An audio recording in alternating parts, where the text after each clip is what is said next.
If someone had told me the song that got me fired would introduce me to Aurora Hayes, I would have sung it louder. At the time, all I'm thinking is, don't screw this up. Lena, the copper lantern smells like cheap beer, bleach, and bad decisions. It's Wednesday open mic for wobbly tables, a few bored regulars, and a stage that's really just a pallet with a tired black rug on it. I tune my beat-up acoustic while Carl, the host, half claps into the mic. Next up, we've got Lena Ortiz, he says, like he's calling a number at the DMV. A couple people look up from their phones. A guy in a construction vest raises his glass. That's the crowd. I should play the safe covers my coffee shop manager approved. Songs people recognize, nothing weird, she'd said. You're representing us. Instead, my fingers close around the crumpled page in my pocket. My song. The one I wrote after my lord slid yet another late notice under my door. The one that's been rattling around my chest so hard it feels like a medical issue. I step to the mic. Hey, I say, voice echoing thinly. This is a new one. It's called Overdraft Heart. No cheers. No interest. Perfect. I play. The first chord rings out, a little sharp but honest. The lyrics spill out. Rent late, tips short, coffee stains on my only white shirt, dreams overdrafting what reality can't cover. It's not pretty. It's not polished. It's true. By the second verse, the room shifts. The construction guy turns his whole body toward me. A girl at the bar sets her phone down. Even the bartender freezes mid-wipe. And then I see her. Back of the room. Leather jacket, dark jeans, boots that cost more than my guitar. Hair pulled back, sharp cheekbones, eyes fixed on me like she's dissecting every line. I know that face. Everyone in music does. Aurora Hayes, ex-frontwoman of the band that scored my entire high school. The woman who set arenas on fire, then vanished. Rumors, burnout, rehab, public meltdown. No one really knows. But she's here?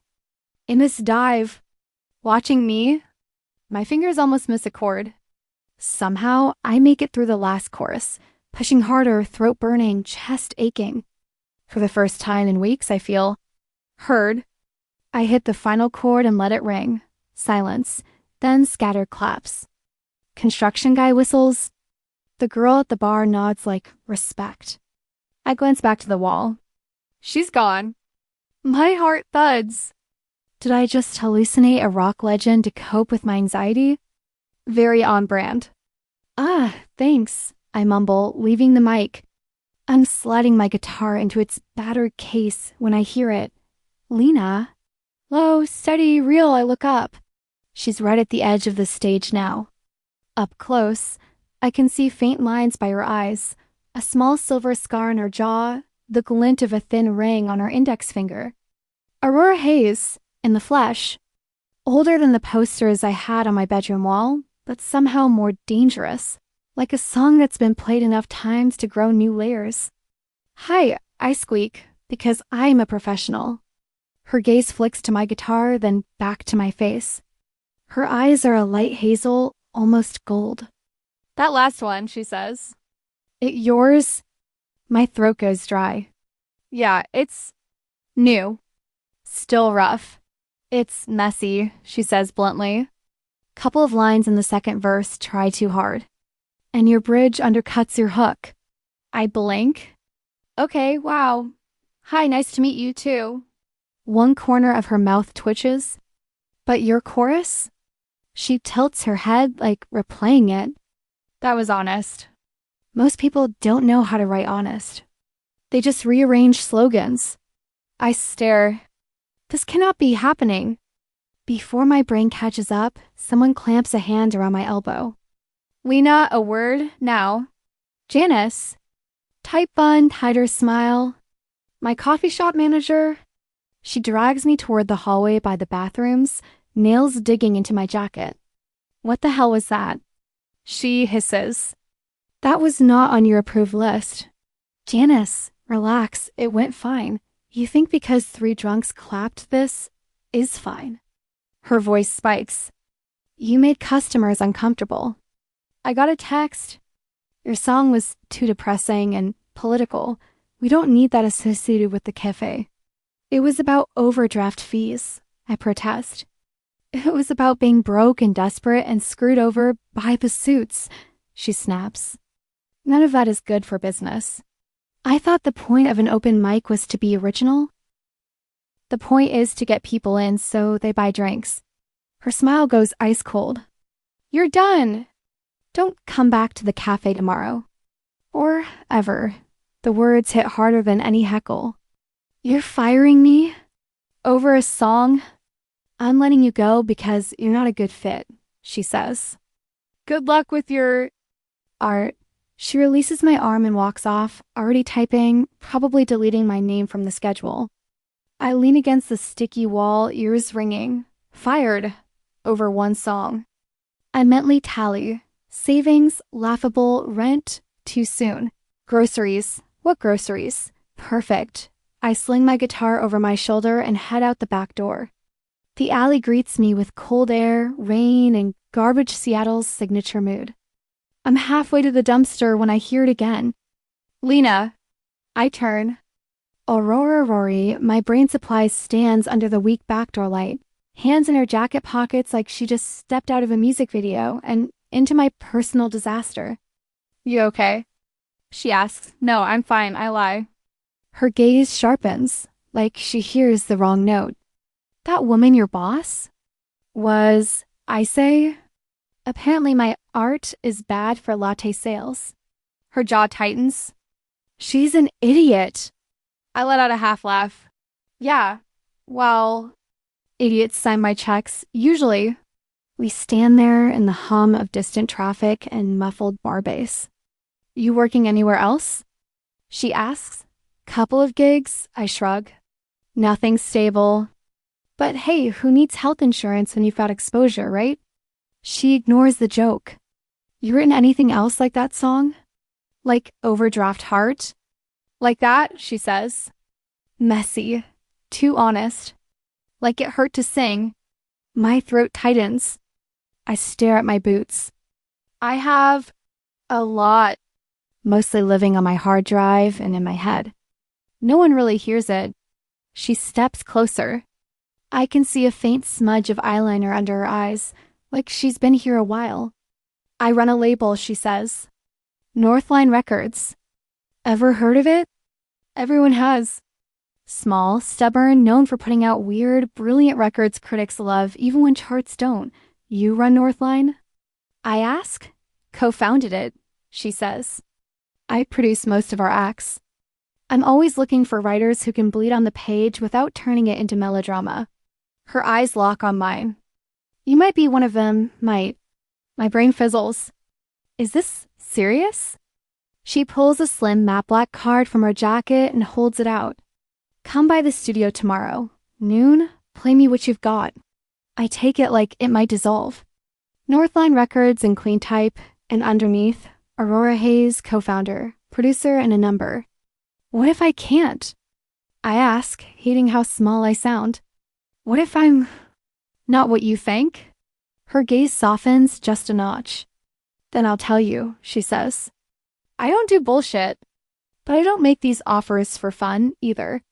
She steps back, already half-turned. Tomorrow, she repeats, don't be late. And bring the song about your overdraft heart. Okay. I manage.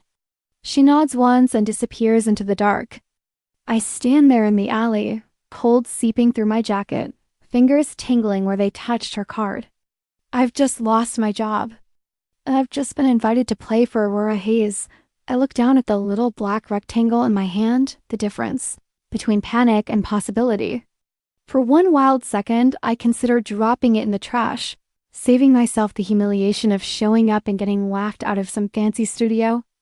Instead, I pull out my phone, type in the number, and send the shortest, most terrifying text of my life. Hey, it's Lena. I'll be there. The message whooshes away. No 3 dots. No reply. I slide the card into my wallet like it's fragile. If someone had told me getting fired in a dingy bar would be the best thing that ever happened to me, I'd have asked what they were drinking. Tomorrow I find out if this is real, or just another overdraft my heart can't afford.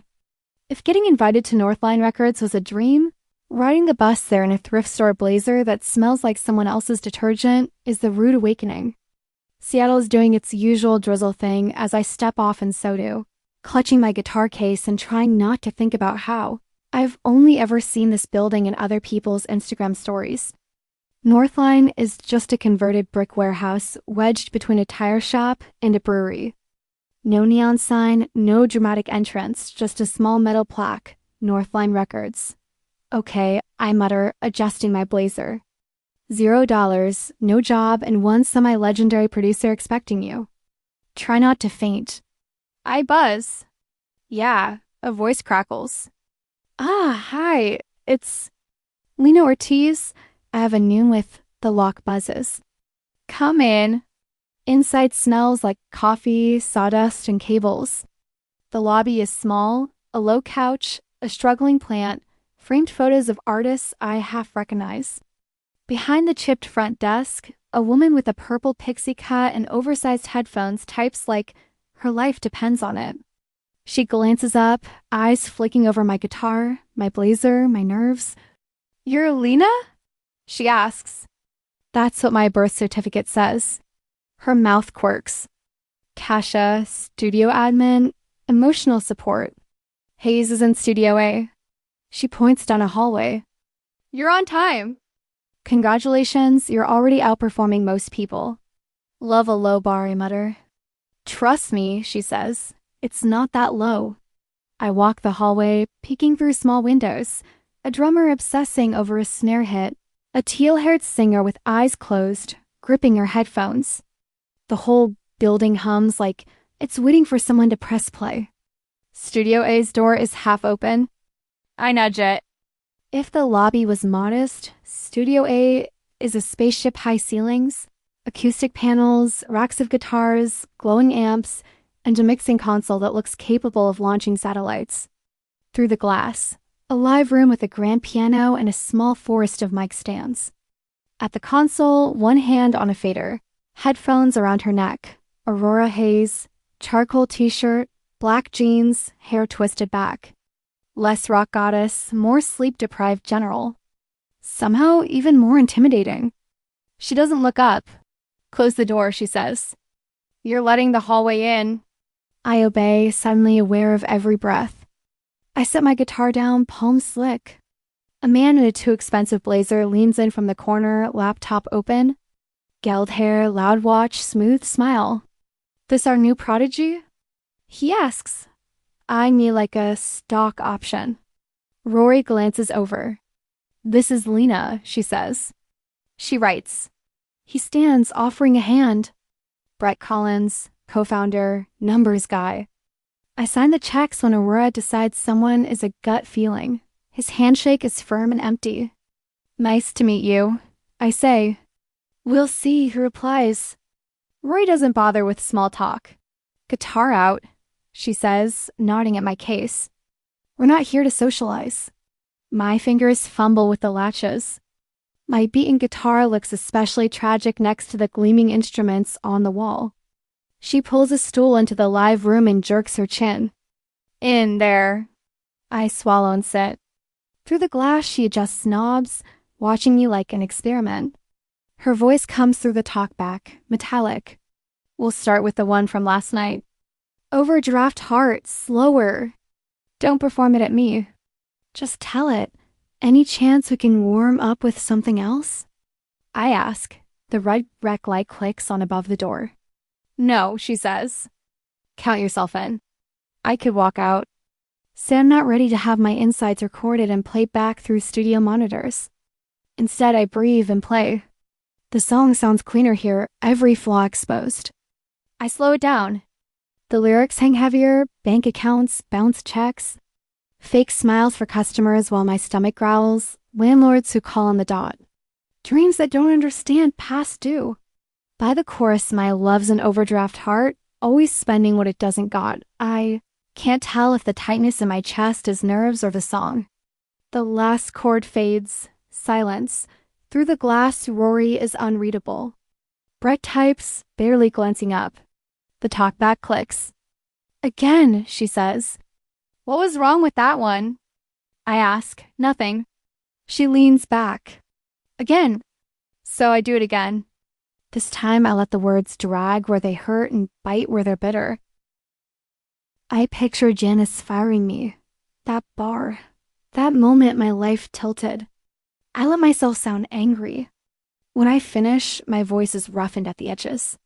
Better, Rory says. Get in here. Back in the control room, she plays the 2 takes, flicking between them. Hearing myself through the monitors is like listening to a stranger read my diary out loud. Every crack in my voice feels huge. First one's scared, she says. Second one's almost there.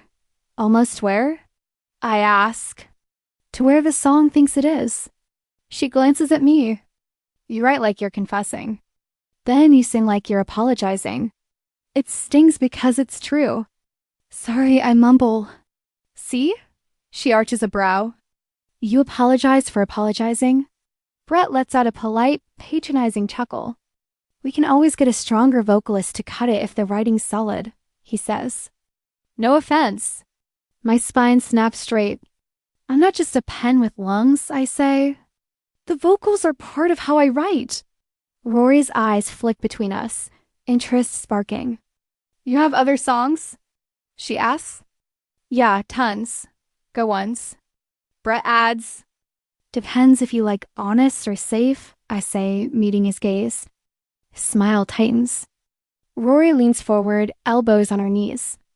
Okay, Ortiz, she says. Here's the deal. Northline doesn't pay for safe. We can't afford it. She gestures around. This doesn't exist without risk. Brett clears his throat. What Ori means is that we invest carefully. The market is, what I mean, she cuts in, eyes still on me, is I'm offering you a development contract. Short term. We workshop your material, cut some DMOS, see if there's anything worth pushing. Small advance. No, promises. My ears ring. You're offering me a deal? An opportunity, she corrects. We don't do fairy tales here. Brett swivels his laptop toward her. We're already stretched thin, he says. The last EP hasn't recouped and voices are, I know exactly what we've got, she says. And we've also got a writer who's not afraid to bleed on the page. Her gaze pins me. You up for being broke and exhausted in a slightly fancier room than your apartment while I tear your songs apart and make you put them back together? It's meant as a warning. It sounds like a calling. Yes, I say immediately. Then louder, yeah, I'm in. Brett sighs, pinching the bridge of his nose. If this goes south, the investors are going to talk to me, Rory says. Like they always do. He realizes he's lost this round. I'll have legal send over the paperwork. Good, she says. Then to me, you'll want a lawyer to look it over. Do you have one? I laugh. Do I look like I have a lawyer? She studies me. We'll figure something out. Tasha knows a couple people who don't charge in kidneys. She stands and offers her hand.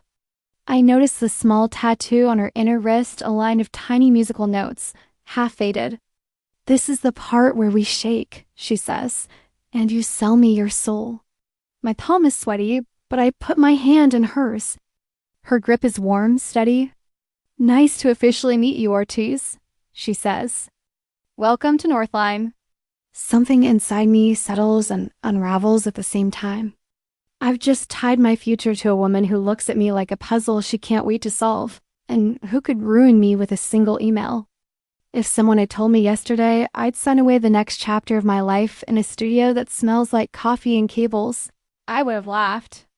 Now, with Aurora Hayes' hands still echoing in mine, all I can think is, I have no idea what I've just agreed to. If I'd known development deal really meant live at the studio and unpack your trauma on command, I'd have asked for a higher advance. Weeks blur. Mornings. Coffee strong enough to melt cutlery. A quick glance at my bank app still tragic, but now with a thin Northline lifeline. Afternoons and nights. Studio A, where time dissolves into takes. I learned fast that Aurora Hayes does not half-ass anything.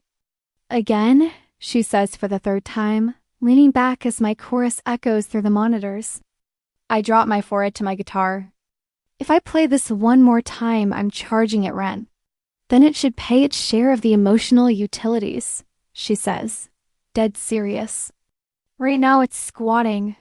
You know, normal producers just say, good take, right? Normal producers make playlists for brunch, she replies. We're not normal. She scrubs back and hits play. My own voice fills the room. Mama said the city's full of teeth and empty plates. Right there, she says, pausing. You dodge it. Dodge what? The part where you left home, she says. You jump from Mama said to broken Seattle like the leaving didn't happen. The room feels smaller. Maybe I don't want to talk about the leaving. Her voice softens through the talkback. Exactly. That's why you have to. She finds nerves I didn't know had names and just presses. First week, it pisses me off. Second week, it scares me. By week 3, it's something else, a charged mix of fear, gratitude, and the weird thrill of being seen too clearly. You want the whole story or the singable version? I ask. The whole story, she says. We'll find the song in it. I sigh, set the guitar aside, and sit cross-legged on the studio rug. She comes into the live room and sits opposite me, also on the floor like this is a sleepover instead of emotional surgery. Talk, she says. No rhymes. Just truth. I stare at a scuffed spot between us. My mom thought music was a hobby. I start. Cute phase before a real job.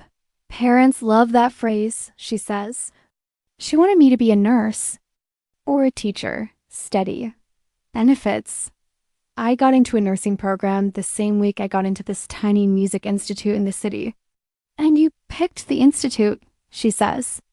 I picked the life that didn't make me want to claw my skin off, I say. She didn't take it well. She said if I went, I was on my own. No bailout money. No coming home when I inevitably failed. Rory's face is unreadable, but her eyes aren't. So you left? So I left, I echo, and pretended it didn't hurt. Being selfish felt like the only way I'd ever be happy. Do you talk now? She asks. Holiday text, I say. She sends job postings just in case. I send videos of bar gigs. She says, looks fun. Stay safe. It sounds lighter than it feels. She ever heard overdraft heart? Rory asks. I laugh once. God, no. Maybe she should, she says. Maybe I'd like to keep having a mother, I mutter. Silence settles, heavy but not empty. The verse isn't about your mom, she says finally. It's about that moment you chose to disappoint someone else so you'd stop disappointing yourself. That's the line we're missing. She grabs my notebook, flips it open, shoves a pen at me. Write about leaving, she says. We'll steal the best bits. Hours pass like that. We cut, rebuild, argue over single words like they're life or death. Somewhere in the middle of it, I start to see more of her. Not the myth. The woman. She drinks her coffee black and her water with lemon because my doctor insists I'm mortal. Her left knee clicks when she stands too fast. She hums fragments of her old hits when she's thinking, barely audible. Sometimes I catch her staring at the gold records like they're gravestones. One night, after everyone's gone and Tasha's waved a "Don't you dare sleep here" goodbye, I find Rory alone in Studio A, lights dim, a lamp haloing the console.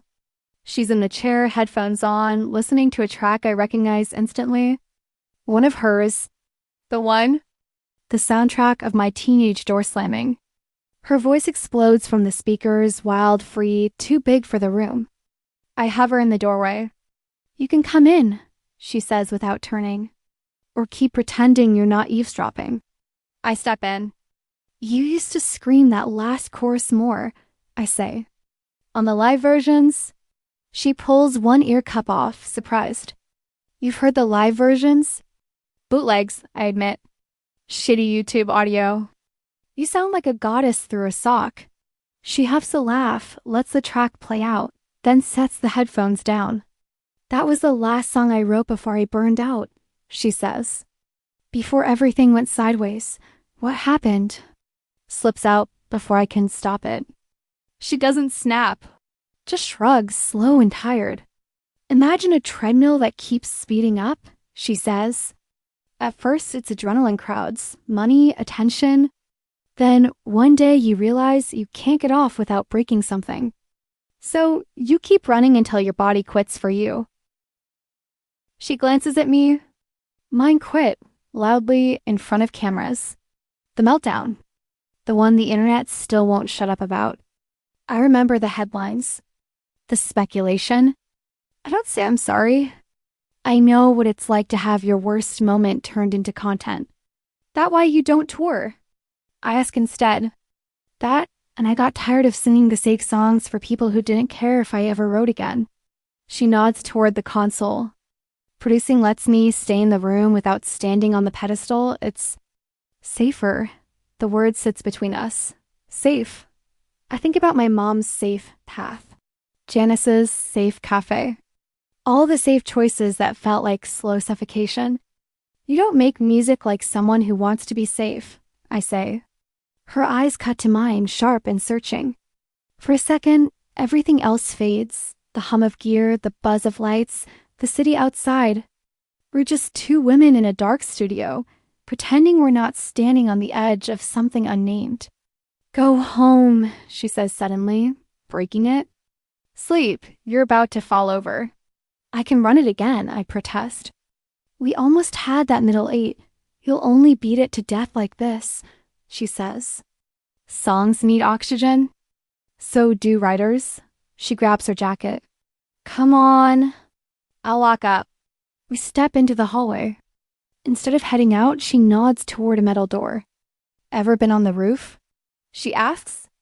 Is that like an indie artist's rite of passage? I ask. From Starbucks to rooftop chain smoking? She snorts. You're really not helping your metaphor score. We climb a narrow stairwell that smells like dust and old shows. At the top, she pushes the door open. The roof is flat, ringed with a low ledge and dotted with vents. The city spreads out below, softer from up here, like clusters of tiny stories. She sits on the edge, legs dangling. I join her, leaving a careful gap. Sometimes I come up here to remember why I started, she says. Before recoup sheets and meetings where men explain my own numbers to me. Why did you? I ask, she considers. Because music was the only place I could be too much and have it be exactly enough, she says. On stage, I felt like I existed at my real volume. I get that, I say quietly. We fall into an easy silence. Wind tugs a strand of hair across her face. She tucks it behind her ear. The movement is small and unguarded. My heart does something embarrassing. Her shoulder brushes mine when she shifts. Accidental. My whole body notices. This thing you're doing, she says, eyes on the skyline. Writing like this. It's going to cost you. People will call it oversharing, ungrateful, dramatic. They'll weaponize your honesty. Are you trying to talk me out of it? I ask. She shakes her head. Trying to make sure you know the price. What about you? I ask. Did anyone warn you? People tried, she says. I thought being the loudest in the room made me invincible. She exhales. Turns out volume and armor aren't the same thing. A shiver runs through me as the wind picks up. Before I can lie about being fine, she shrugs out of her jacket and holds it out. You're shivering, Ortiz. I take it. It smells like her coffee, studio air, and something sharp and clean underneath. I pull it tighter, suddenly aware we're alone on a roof at midnight, wrapped in the same air. When I look back, she's looking at me, not the city. Her gaze drops to my mouth, then back to my eyes. It's so quick I could pretend I imagined it. My heart switches from fast beat to heavy thud. For a second, the space between us crackles. Then she blinks, looks away, and stands abruptly. Come on, she says, voice back to brisk. I want to try something before you go. Back in the live room, she points at a mic. Mic 3. No guitar, she says through the talkback. Just your voice. I step up, still wrapped in our jacket. The headphones close over my ears. Sing the chorus of Overdraft Hard, she says. No rhythm. No hiding. I close my eyes and sing. The words land differently without the guitar softer roar, like I'm standing without skin. When I finish, there's a beat of silence. Then my own voice pours from the monitors, today's take layered with an earlier one. She's already stacked harmonies, pulled levels, woven threads. The new verse about leaving slides in, still tender, already right. It sounds like a real song. It sounds like me. Through the glass, she's not looking at the screen. She's looking at me. Now her voice comes through my headphones, low and sure. That's the truth I heard that first night. If someone had told me the woman who terrified me would be the one to drag my real voice out from under all my apologies, I wouldn't have believed them. But as my song fills the studio, spilling out like a secret finally told, I start to think losing everything might have been the only way to find this. If I had $1 for every time someone said, "It's just business," I wouldn't need to write songs about overdraft fees. A week after the rooftop and late night harmonies, I'm staring at myself in Northline's tiny wardrobe room while Tasha goes at my hair with a curling wand. This feels illegal, I say. You're fine, she says, chewing gum. Illegal would be what Brett wanted to put you in. I look at the rack. The sequin mini dress glares back at me like a disco ball with bad intentions. It makes me look like a sparkly sausage, I say. I told him that, she says. He said marketable and Instagrammable, I said. She's a songwriter, not a TikTok thirst trap. She gestures at me. Compromise. The compromise, black high-waisted trousers, fitted deep green top, boots with just enough heel to fake confidence. I still feel like I'm playing dress up, but at least I recognize the girl in the mirror, Lena Ortiz, disaster song enthusiast, slightly upgraded. What exactly is this again? I ask as she fluffs my hair. Investor showcase, she says. Friends of the label, potential money, some press. We trot out artists. They pretend they understand music, then ask about content strategy. So a circus. A stupidly important circus, she says. Northline needs this win. Hayes is banking on tonight. My stomach flips. Cool, love that for us. You'll be fine, she says. You're the only one she's actually excited about. Before I can process that, there's a knock. You decent? Rory's voice. Tasha steps aside. Come witness my masterpiece. She's a hot, sad song machine. I turn and forget how language works. Rory's in a black suit, black shirt, no tie. Simple, devastating. The light catches the silver streak at her temple. It makes her look sharper, not older. Her gaze sweeps over me, slow. The air tightens. You clean up, she says, then adds, well, heat crawls up my neck.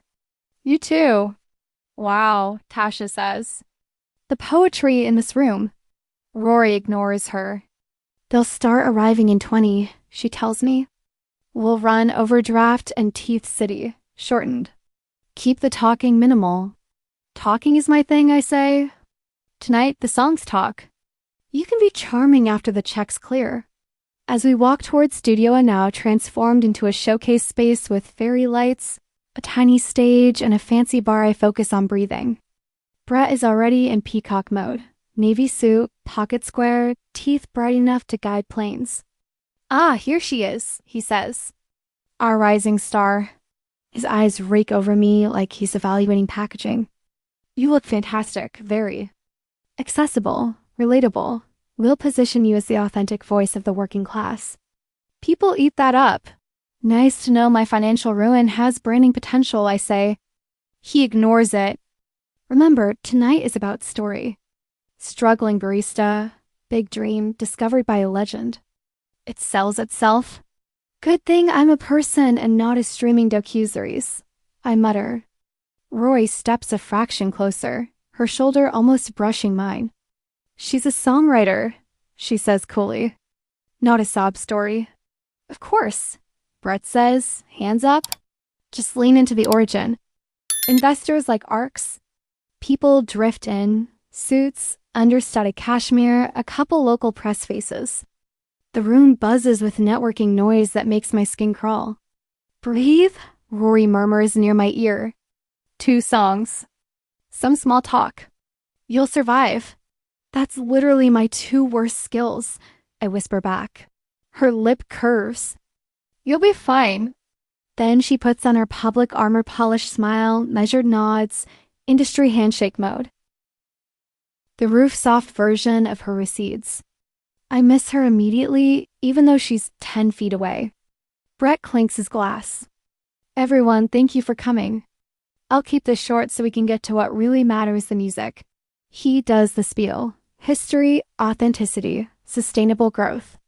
My heart is beating too loudly to care. And now, he says, the person who makes the magic happen. Our own Aurora Hayes. Applause. A few whispers. She steps up, lit from below, mic in hand.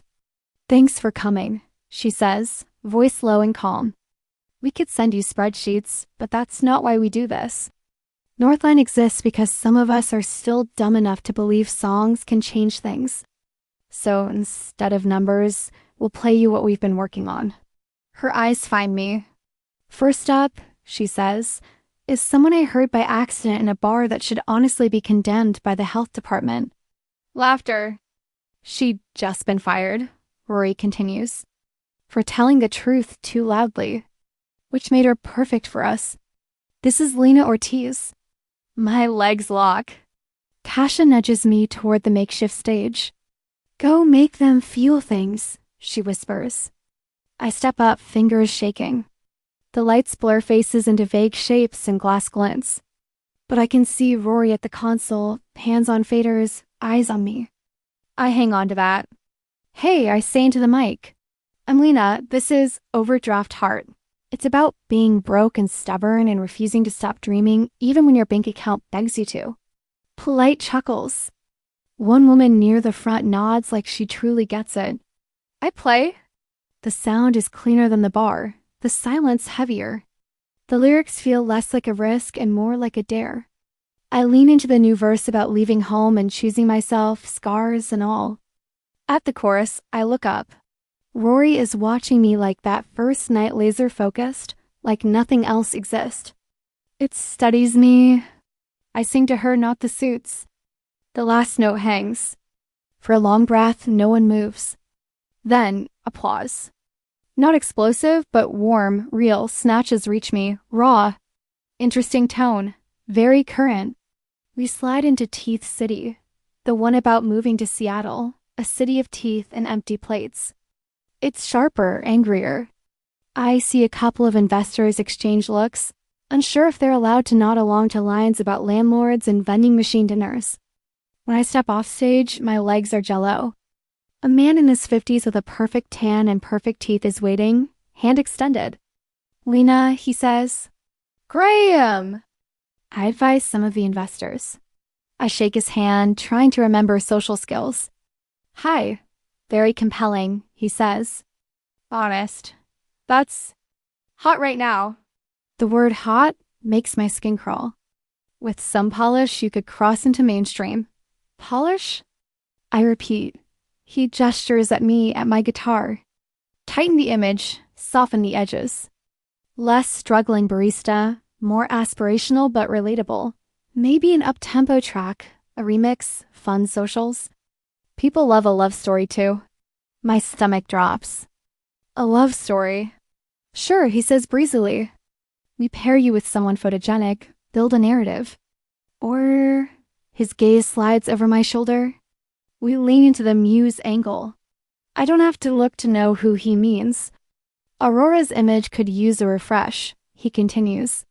Lots of goodwill in the market, but also concern, headlines. You two already look great on stage.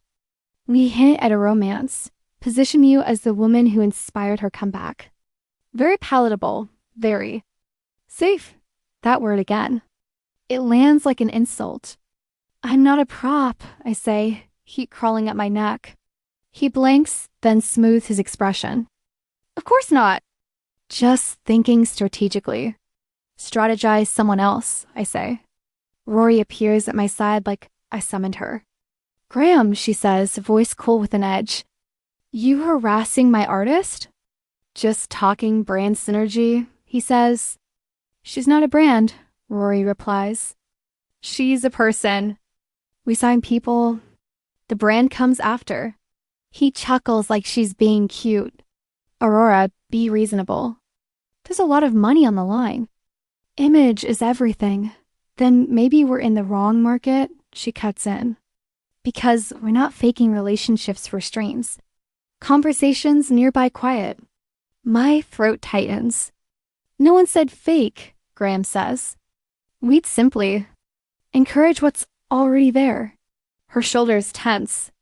For a second, something vulnerable flickers in her eyes before the practiced distance returns. This is not up for debate, she says. Enjoy the music. Or don't, but stay out of my artists' personal lives. She takes my elbow firm, not rough, and steers me down the hall, away from the wine and watchful eyes. We end up in the storage room where Mike stands and Cable's got a nap. The door swings shut with a soft click. We stand there, breathing. You didn't have to do that, I say. He was just being a vulture in a blazer, she says. That's literally his job. I lean against a stack of amp cases. Is he wrong? About what? She asks. About us looking good together, I say, the words tripping. About there being something to encourage. Her eyes find mine. The room fills with all the things we haven't said. This is business, she says quietly. Anything that looks like more complicates things. That's not an answer, I say. Her jaw works. For once, she doesn't have a quick comeback. Lena, she says, my name is Sai. You're my artist. I'm your producer. That's the line. Boundaries, I say. Got it. It comes out sharper than I mean. Hurt flickers in her eyes. She steps closer. Close enough to see the faint scar near her lip. Close enough to smell her smoke, citrus, studio air. Boundaries keep people from getting hurt, she says softly. Or they just give us something to feel guilty about when we cross them, I reply. Her breath stutters. I don't know who moves first. It feels like gravity decides for us. 1 second, there's air between us. The next, there isn't. Her mouth crashes into mine and every coherent thought dies. The kiss is not careful. It's weeks of almost, glances, rooftop talks, late-night harmonies slamming together. Her hand slides to the back of my neck, fingers in my hair, pulling me closer. I grab her lapels like she's the only solid object in a spinning world. She tastes like wine and adrenaline and something I've wanted for longer than I'll admit. The room tilts. My heart lodges in my throat. Every nerve in my body lights up. We break only because oxygen is a thing. Foreheads almost touching, breaths mingling, she whispers, "This is a bad idea." Probably, I say, voice shaking. Are we going to stop? Her laugh is low and a little wild. Absolutely not. She kisses me again slower now, less collision, more ache. It feels like a question and an answer all at once. The door handle clicks. We spring apart like teenagers caught behind a gym. The door opens. Brett stands there, framed in the brighter hallway light, eyes flicking from our flushed face to mine, to the cramped, disheveled room. A slow, knowing smile spreads over his face. Well, he says lightly, isn't this interesting? If guilt had a sound, it would be the click of that door handle. Brett leans on the frame like he's walked into a sitcom, not the middle of an HR nightmare. His eyes move between us my-smeared lipstick, Rory's crook jacket, this too-small room. I fight the urge to wipe my mouth like a teenager behind the gym. Did we interrupt your brainstorming session? He asks pleasantly. Rory straightens her lapels, movements precise. Her voice could frost glass. Do you knock? Door was mostly closed, he says. Not locked. Hardly Fort Knox. He steps in, leaving the door ajar, a little theater of transparency. Relax, you're adults. He flashes too many teeth at me. Very modern of you. Mortification and anger fight it out in my chest. What do you want, Brett? Rory asks. Just to chat, he says. About opportunity optics. This is not the time, she says. Perfect time, he corrects. Great showcase last week, investors buzzing, clips of your little duet floating around. Seen the comments? He looks at me. Chemistry. Look how she stares at her. It's catnip. People comment about everything, I say. They do, he agrees. Which is why we should guide the narrative. Spit it out, Rory says. He shifts into pitch mode. Northline is financially delicate. Last two releases underperformed, overhead up, some long-term partners getting jumpy. We need good press. We need a story that isn't indie labels slowly bleeding out. I fold my arms. And we're what? A bandage? You're a storyline, he says. The comeback legend and the broke songwriter she discovers. Mentor finds inspiration in her gifted protege. A little romance speculation, and suddenly we've got blogs, playlists, interviews, brand deals, streams, money, lights stay on. Rory's voice goes flat. You want us to pretend to be together. I want you to not hide it, he says. Lean into what's already there. No big declarations, just proximity appearances. A gala. What gala? I ask. Hospital fundraiser, he says. Big charity night. Red carpet, press, donors. They'd kill for Aurora Hayes back on their step and repeat. You show up together, do an exclusive performance. Everyone wins. That's a lot of pressure for one night, I say. Welcome to show business, he says. Yes, it's delicate. His gaze flicks between us. In-house romance can be messy. But if we play it right, messy becomes magnetic. Rory's fists curl at her sides. Her face stays neutral. No, he blinks no. No, we're not packaging our personal lives as marketing, she says. Find another angle. His smile thins. Aurora, the label's hanging by threads. We've delayed payments twice. The engineer's threatening to walk. Rent's going up. Investors are nervous about your history. They see instability, they pull money. So your solution is to sell them a love story? I asked. That's not a strategy. It's a circus. A profitable circus, he snaps. You think big pop careers happen on talent alone? There are campaigns, curated images, relationships that are real but nudged. This is the game, Lena. Don't be naive. The word hits a nerve. It always sounds like my mother. I'm not naive, I say. I just don't want to be a prop in someone else's rebrand. He exhales, turns back to Rory. You told me she was different. Not afraid of risk. Was that just studio bravado? Do not try to manipulate her through me, Rory says, eyes flashing. He drops the charm. If we don't turn this narrative around in the next quarter, Northline doesn't exist, he says. The bank doesn't take artistic integrity as collateral. Maybe you can walk away. What about the staff, artists? This place is their shot. You willing to let it vanish because you're squeamish about a red carpet. The room feels smaller. Under the slam of his pitch, there's something I can't ignore. Numbers. I think of Tasha's jokes about almost bounced checks. The session guy whose late invoice laugh didn't reach his eyes. The way Rory stares at the financial dashboard when she thinks no one's watching. Rory's shoulders drop a fraction. Calculating. Art, risk, loyalty, fear. This isn't just a photo op, she says, voice rougher. Dating your own artist? Who said anything about dating? Brett cuts in. No rings. Just optics. Show up together, stand close, perform a duet, give a couple quotes about creative partnership. Let people make their own assumptions. We don't confirm or deny. Clean. Controlled. Controlled, I echo. That's what you call having opinions about who I'm seen holding hands with.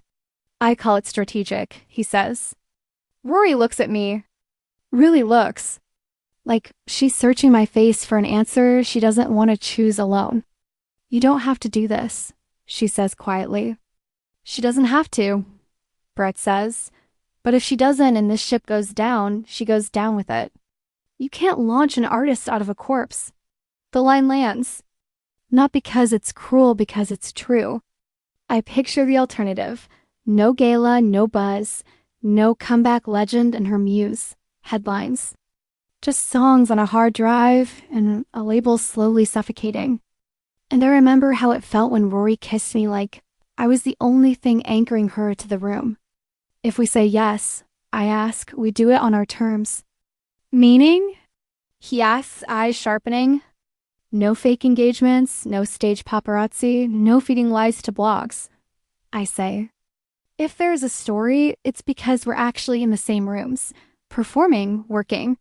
He weighs it. We can work with that.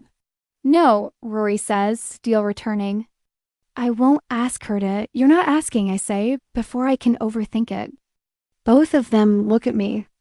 My heart hammers. I'm saying I'll go. To the gala as your... whatever they decide I am. Rory's jaw tenses. Lena, if this helps keep Northline alive long enough for people to actually hear these songs, I can handle a red carpet, I say. I'm already terrified most of the time. Might as well be terrified in better lighting. Something like pain crosses her face. She starts to argue, then stops. This is not what I wanted for you, she says. What I want, I say, is to not go back to pouring foam hearts for people who don't tip. I want more than 6 drunk guys and a broken karaoke machine. If this is part of the path, I can walk it. Brett claps once, sharp. Excellent. I'll coordinate with the hospital PR team. Black tie, open bar, cameras. You'll be stars.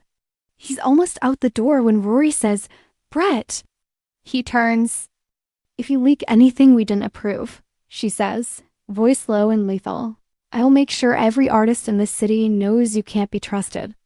You won't just lose this label. You'll lose any future ones.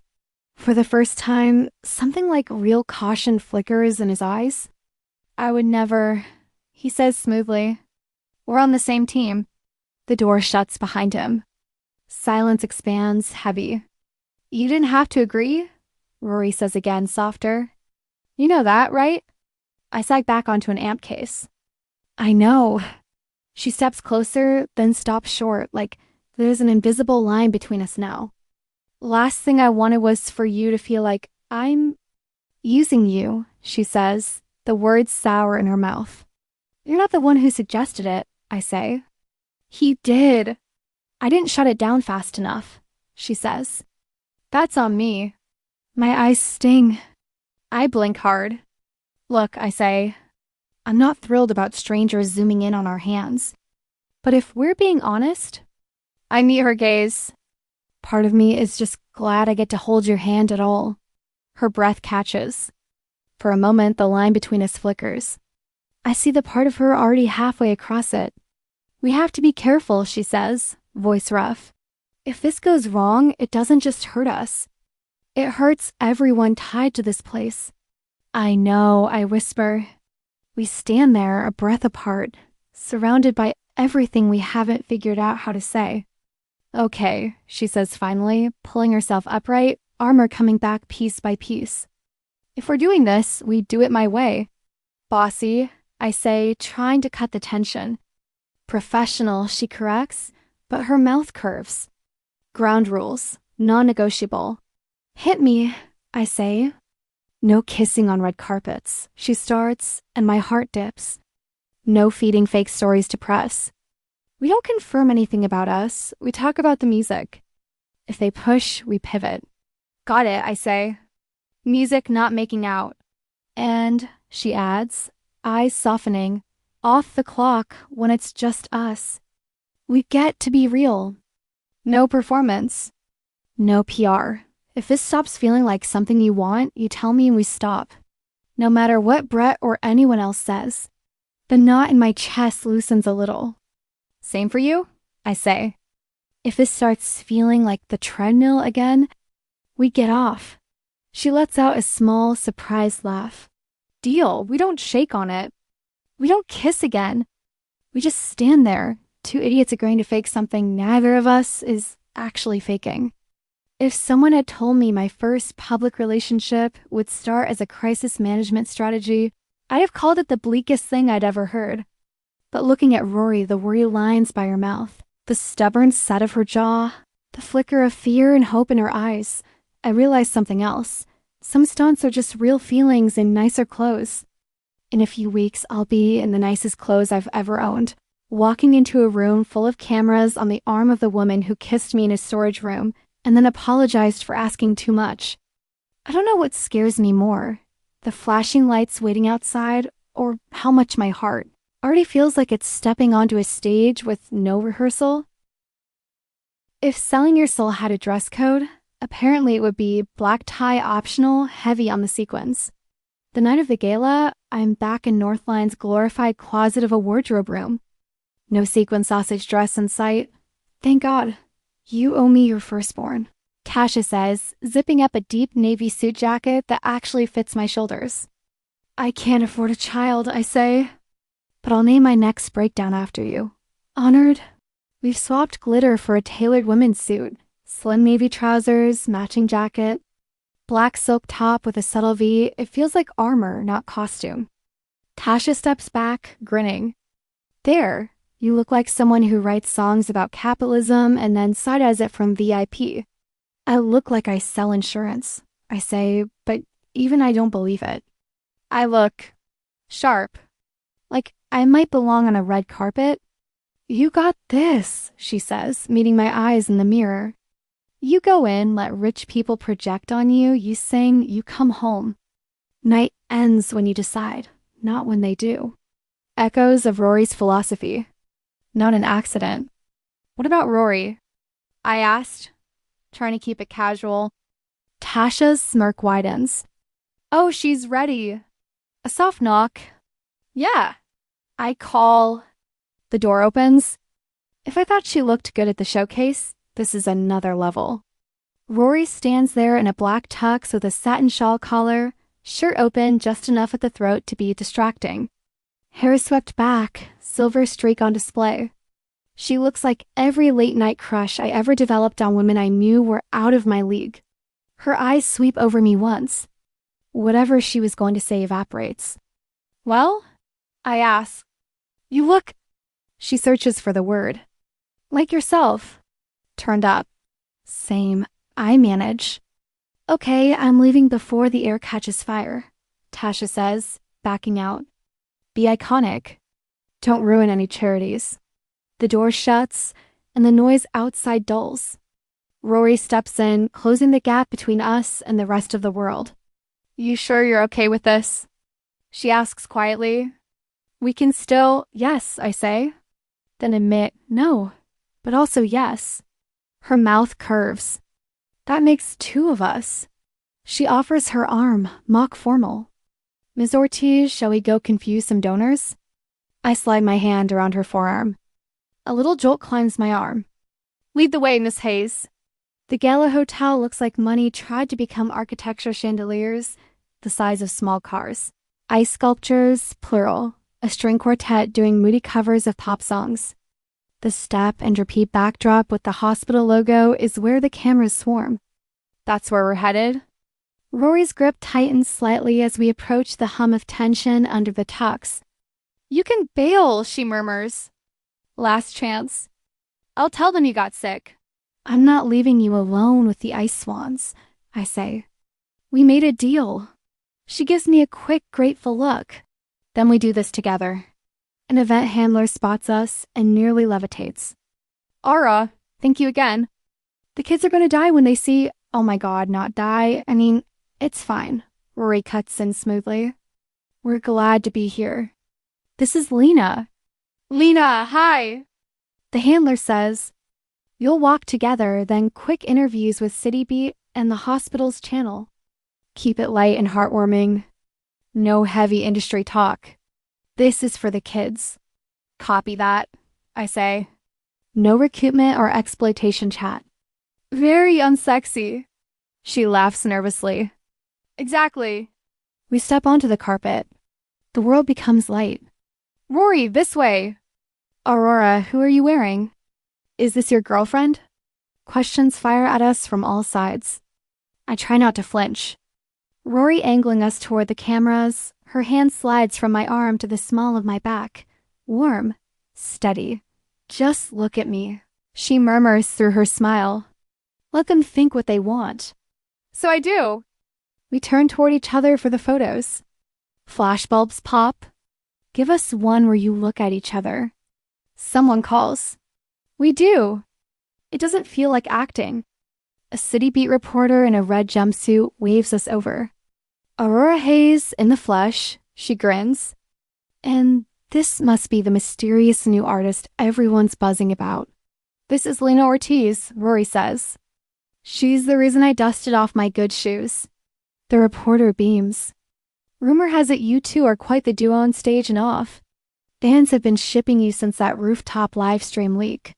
We're just trying to make good songs, Rory says smoothly. Anything else is just people reading between the lines. The reporter turns to me. Lena, how does it feel to be mentored by someone like Aurora? To be the inspiration for her return? Inspiration lodges in my chest. I rehearse something polished. What comes out is this, like getting handed a mic in the middle of a storm. I say, terrifying, but also the only thing that makes sense. Rory glances at me, eyes warm with something that looks a lot like pride. The rest of the carpet is a blur of questions, flashes, smiles that start to feel like muscle spasms. Every time I start to float away, I feel her hand at my back, hooking me back to earth. Inside the ballroom, the light softens. Our table is a mix of donors, doctors, and a local news anchor whose hair has its own gravitational pull. I end up talking with a pediatric oncologist. Our kids love anything loud and hopeful, she says. Nothing sad? I ask. Oh, they like sad too, she replies. Kids are honest. They know life is both. They just don't see the point in pretending otherwise. The line tucks itself into my ribs for future use. Backstage before we play, the noise muffles. A curtain, a fluorescent strip, 2 folding chairs. You okay? Rory asks, watching me retune the same string for the 3rd time. Nervous, I say, but not alone. Her mouth lifts. She reaches out, brushes my hand on the guitar neck. You're not, she says. We walk on stage to polite applause that swells when they hear her name. Somewhere upstairs, kids in hospital rooms are watching on screens. I picture them in beds decorated with stickers, blankets covered in cartoons. Hi, Rory says into the mic. I'm Aurora. This is Lena. We're going to play a couple songs about feeling like everything's too much and doing it anyway. That cool with you?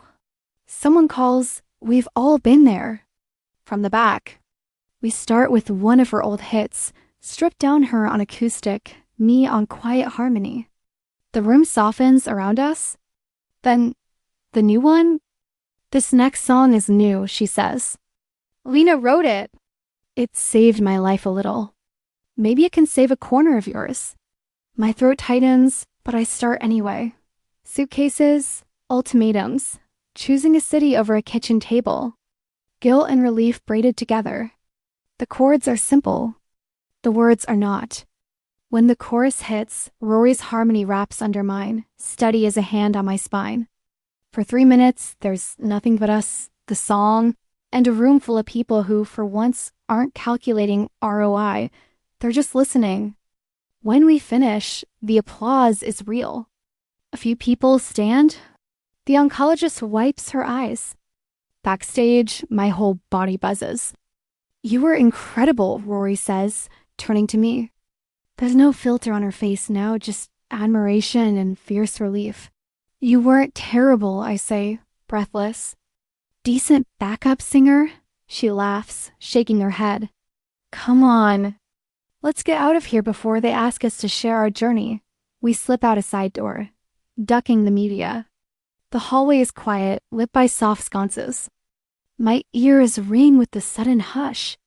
Halfway down, a service balcony door is propped open with a catering crate. 5 minutes of fresh air? She asks. God, yes. We step into the cool night. The city glows below like a calmer version of the ballroom. Car noise drifts up, distant and indifferent. For a while, we just breathe. You did good, she says. You too, I reply. You might have a future in this music thing. She laughs, and it rolls through me. Thank you. For all of it. For letting them see you. For being my fake date in a very real pressure cooker. Pretty sure half the internet thinks I'm your wife now, I say. Fake seems optimistic. Her smile fades into something more serious.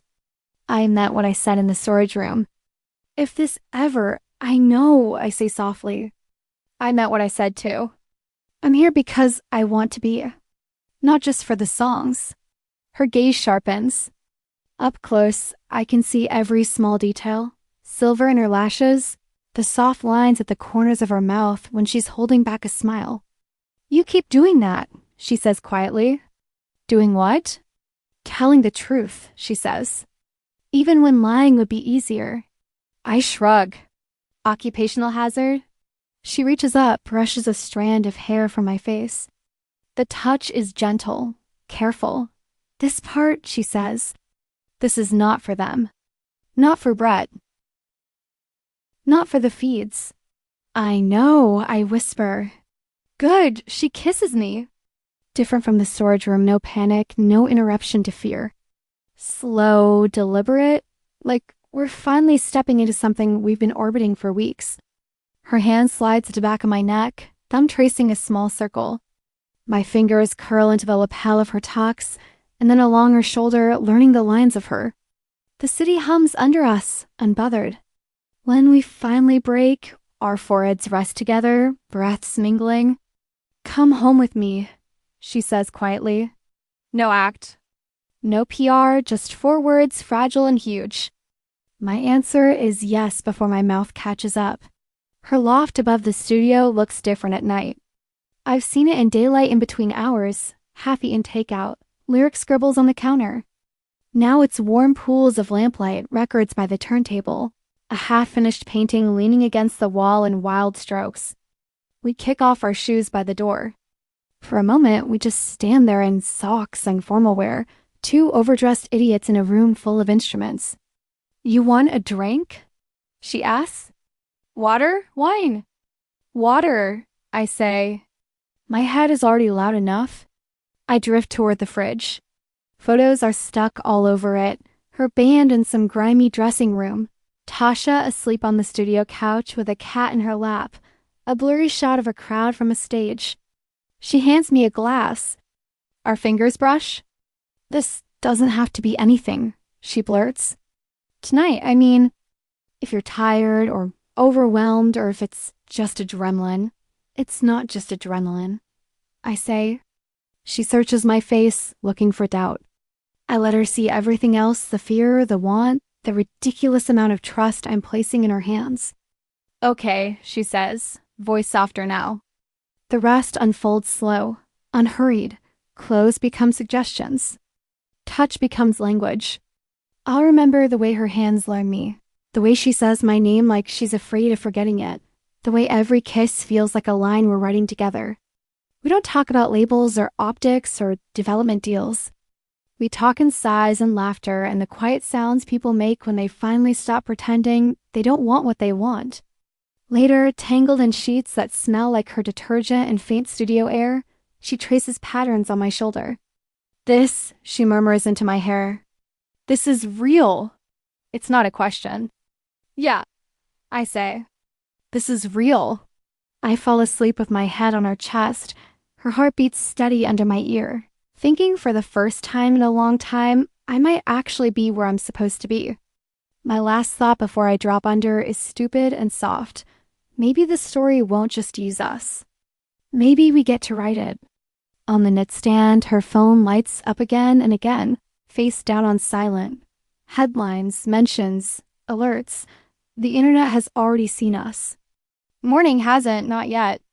If Happily Ever After had a soundtrack, it would not be notification pings. I wake up to light. Soft sun stripes unfamiliar sheets.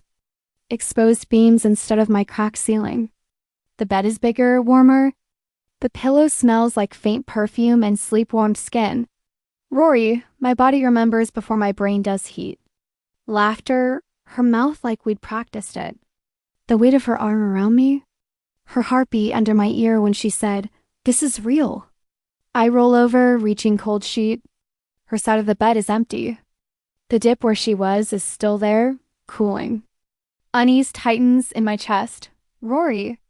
I call quietly. Nothing. I pull on my top and underwear. Grab the first sweatpants I find, definitely hers, definitely too long, and pad down the hall. The loft is washed in gray morning light. The city outside looks hungover. Rory is on the couch, hunched over, tablet in one hand, phone in the other. Her tuck shirt is half-buttoned, hair erect like she's dragged her hands through it 100 times. The TV is on mute. It doesn't need sound. Red carpet clips. Stage clips. Balcony zooms from the street. Headlines at the bottom, Aurora Hayes' secret girlfriend. Inside the gala moment that broke the internet, her phone buzzes on the table. Then, again. And again. Brett flashes across the screen more than once. "Morning," I say, voice tentative. She looks up like she'd forgotten there would be a morning at all. For a heartbeat, something soft flashes relief, recognition. Then the shutters slam down. "Hey," she says, voice hoarse. "Did I wake you?" "I think CNN did," I say, nodding at the TV on screen. A talking head gestures between a split screen of us on the carpet and a decade-old shot of her mid-scream on stage. The Chiron, rock recluse reemerges with Mystery Woman, comeback or crisis. My stomach drops. "Wow," I say weakly. "They don't waste time." "Apparently, Aurora Hayes Breathes is a breaking story," she says, "but there's no joke in it." She rubs her temple. "There's coffee. On the counter, one mug. Steam curling up. No second cup." I try not to read into that as I pour. "You been up long?" I ask, sitting on the edge of the armchair. "Couple hours," she says. "Brett called at 6. Then 7. Then..." She waves her phone. "What's the damage report?" She scrolls through her tablet, same images, different sites. Zoom stills of us looking at each other. Red circles around our hands. Entitled captions. Some outlets are delighted, she says. Others are using words like concerning. Investors are in the second camp. I sip my coffee. It's strong enough to hurt. To be fair, we kind of gave them a lot to work with. On the TV, the balcony kiss appears grainy from below, but unmistakably us. Heat rushes to my face. I thought that moment belonged to us. Apparently, it belongs to the internet. I thought we were alone, I whisper. We were, she says tightly. But privacy is a myth once cameras show up. I should have known better. The anger in her voice is aimed inward. "So what happens now?" I ask. She meets my eyes like she's bracing for impact. "Now I go into damage control," she says. The knot in my stomach pulls tighter. Damage control. For the label, she adds quickly. For everyone whose rent depends on this place not collapsing. We're already on thin ice. They see me as volatile. Last night gave them ammo. So we what? I ask. Pretend it didn't happen. She flinches. No, we just don't feed it. There's a difference between it didn't happen and not for public consumption. Right now, they feel the same. What does that actually look like? I ask. She sets the tablet down, laces her fingers together. I've already talked to Brett, she says. He wants a statement. Clarifying our professional relationship, cold water. Clarifying, I repeat. Meaning. Denying. Not denying, she says. Reframing. Emphasize that you're a promising new artist I'm developing. That last night was about the charity and the music. Steer it away from. You. Us. I put my mug down before it slips. Is there an us? I ask. It comes out quiet. Her breath falters. For a second, I see the balcony version of her again bare open. Then it's gone. Lena, she says, my name sounding like it hurts. Last night was incredible. I'm not pretending it wasn't, but mixing business and this, her hand flickers between us, is dangerous. For you, for me, for the label. I know all that, I say, heat creeping in. We did the whole speech before the gala. Boundaries, rules, remember? I remember also saying if it stopped feeling like something you wanted, we'd stop, she says. And it hasn't stopped feeling like something I want, I say. Has it for you? She doesn't answer. Silence is its own answer. It doesn't matter what I want, she says finally. What matters is what's sustainable. I already torched one career by letting my personal life bleed into my work. I won't do it again. Not with you. It lands like a punch. So being with me would be another career-ending mistake, I say, each word careful. That's not what I'm saying, she says quickly. I'm saying the power dynamic is fucked. I'm your boss. I send her checks. If this goes public and it gets messy, people will say I exploited you.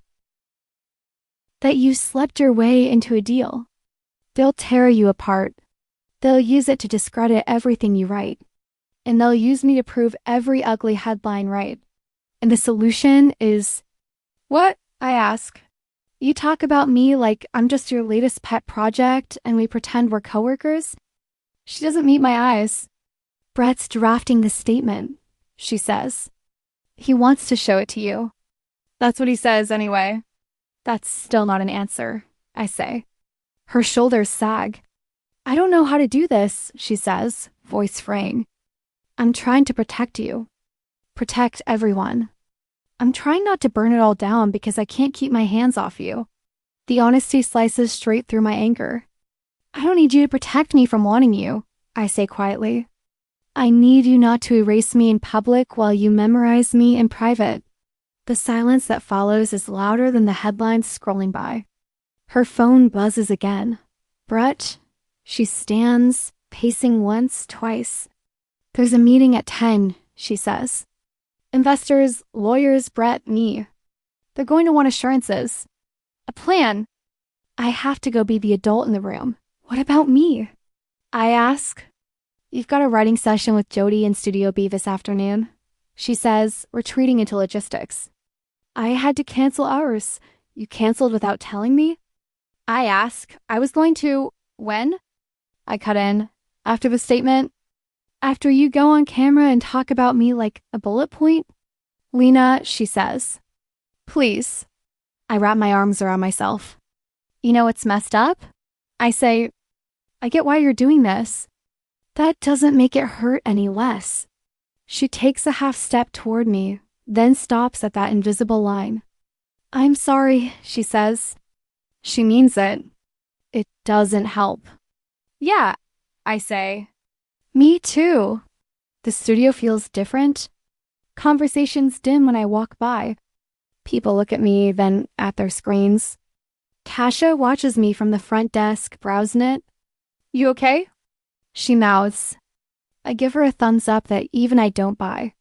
In the kitchen, two engineers talk low until they notice me. Had to juggle vendor payments again. My check was 3 days late. If investors bail over this haze thing, we're done. They fall silent when I enter. I pretend I didn't hear. Top off my coffee. Stare into the mug like it has answers. By midday, Brett's email hits my inbox. Subject, statement draft. Urgent, my stomach flips as I open it. It hits every talking point. Northline is delighted to support emerging. Talent like songwriter and vocalist Lena. Ortiz. The gala appearance was a celebration of music and charity. Rory and I share a productive professional collaboration. The last line. Any personal speculation about Miss Hayes' private life or Ms. Ortiz's is just that speculation. Strategic. Clean. It erases everything that isn't marketable. At the bottom, Brett is added. Let me know if you have any edits, kiddo. Kiddo? My fingers hover over the keys. I want to type, change it. Say my name like I'm real. Don't call what happened to me speculation. Instead, I close the laptop. An hour later, Northline posts a statement. My phone blows up. You seen this? What is this speculation crap? Tasha, this OKW. Jody, you good? Call me an old open mic friend, I don't answer. Not yet. In the lounge, the TV is on a local entertainment show. I catch it mid-segment. And joining us live, we have Aurora Hayes, the host chirps. Aurora, thanks for being here. Rory appears on screen, framed by a tasteful backdrop. Composed, public-facing. Thanks for having me, she says. We have to talk about the photos from last night, the host says. You and newcomer Lena Ortiz people are calling you the industry's newest power couple. Any comment? I stop breathing. Rory gives the polished half smile I've seen in old interviews. Lena is a talented newcomer I'm excited to work with, she says. Last night was about raising money for a great cause and sharing music we believe in. Anything beyond that is just people enjoying a story. Talented newcomer. Enjoying a story. Something inside me goes very still. So you're not denying there's chemistry? The host presses, grinning. I'm saying the real love story here is between artists and their work, Rory answers smoothly. The segment moves on. I don't. If someone had told me the same woman who held me like I was something precious would talk about me on live TV like I'm a rumor with a Spotify link, I would have sworn I'd never let that happen. But I did. I put my heart in the hands of someone who's been trained to turn feelings into strategy. And as I stare at her smiling carefully for the camera, I realize the worst part. I don't know if any song I write about this will be enough to save either of us from what comes next. If Red Flags had sound effects, Brett's text would have come with a horror movie sting. Can you meet? 4 p.m. Hyatt Bar. Just you. Want to talk about your future? It lands right after I watch Rory call us speculation on live TV. Every instinct says, don't go. Curiosity says if you don't, he'll do whatever this is without you. Curiosity wins. The Hyatt Bar is every expensive hotel bar ever. Low lights, polished wood, soft jazz, a bartender who looks like he charges by the syllable. Brett's already there. Corner table, back to the wall, perfect view of the door. Predator etiquette. Lena, he says, standing to pull out my chair like this is a date. Thanks for coming. Didn't realize declining was an option, I say, sitting. He laughs like I'm charming and signals the waiter. What are you drinking? Water. Live a little. Wine? Cocktail? Water, I repeat. He orders something amber for himself, sparkling for me. When the waiter leaves, he leans in, voice lowered, all faux confidential. How are you holding up? Wild couple days, huh? I've had better, I say. A lot of strangers suddenly very invested in my love life. Welcome to the show. He smiles. You handled the carpet well. Natural. Authentic. We can't manufacture that. We tried, I remind him. Touché. Silence stretches. You said you wanted to talk about my future, I say. Assuming I still have one. You do, he says quickly. That's what this is about. Making sure you have options. Options. I echo. Is that what we're calling it? He shifts into serious mode. Look, Lena, Northline is in a precarious position. You've probably picked up on that. People like getting paid, I say. They tend to mention it when they don't. He winces. We've had some cash flow issues, yes. Nothing unfixable. But last night, he gestures, encompassing the headlines.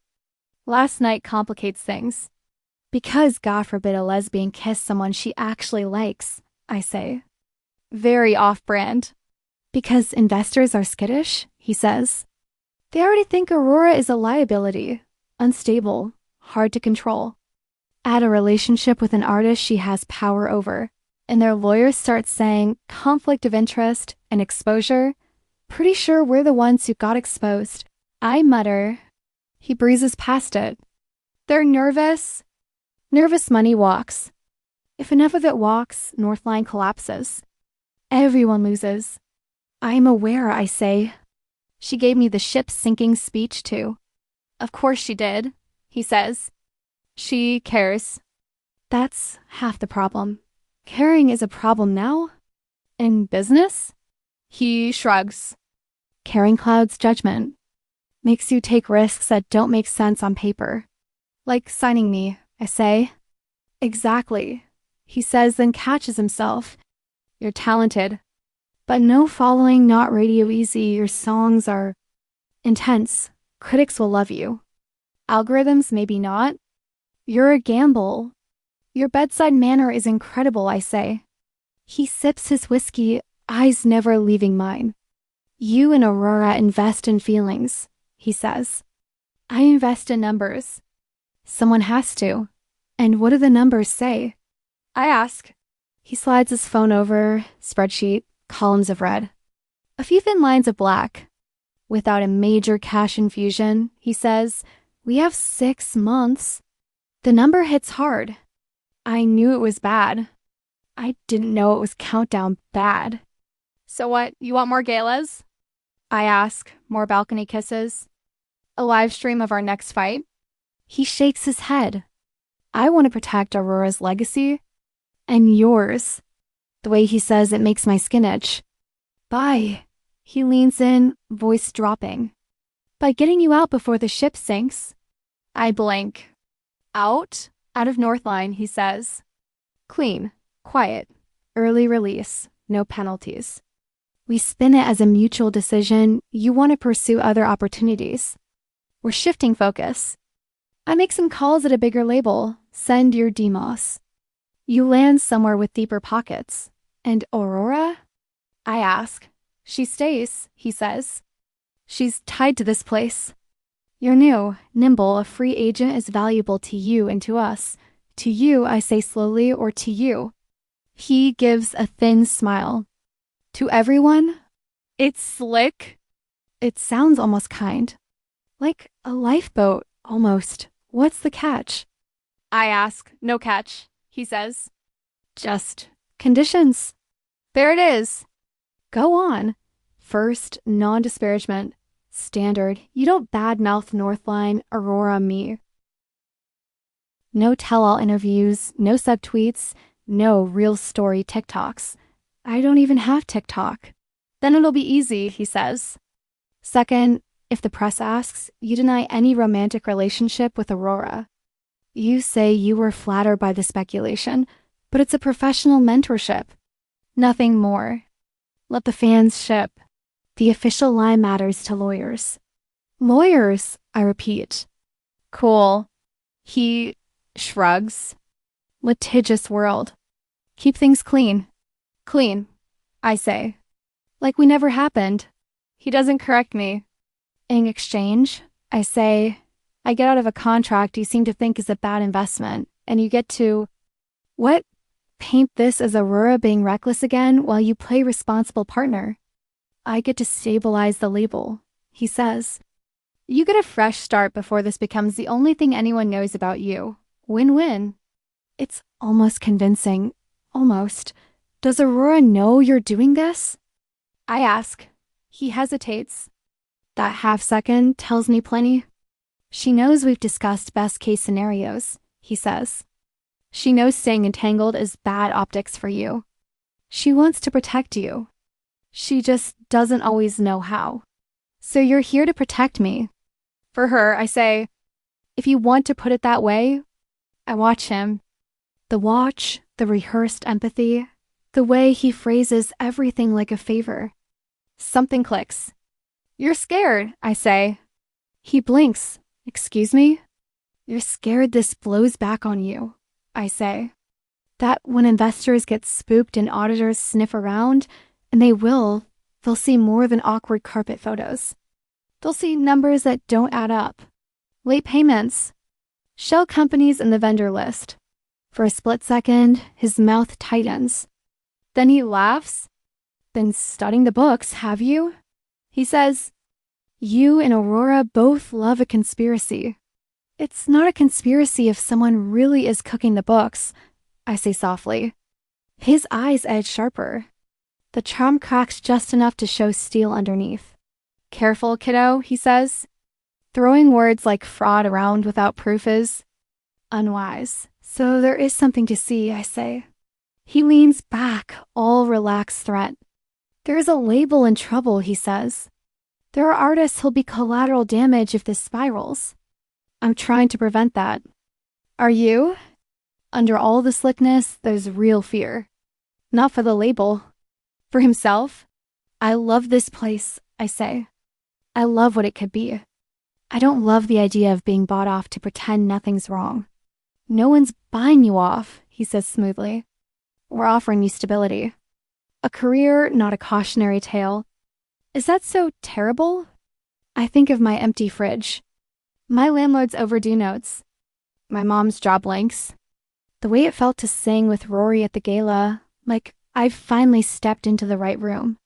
My future and my pride stare each other down. What if I say no? I ask.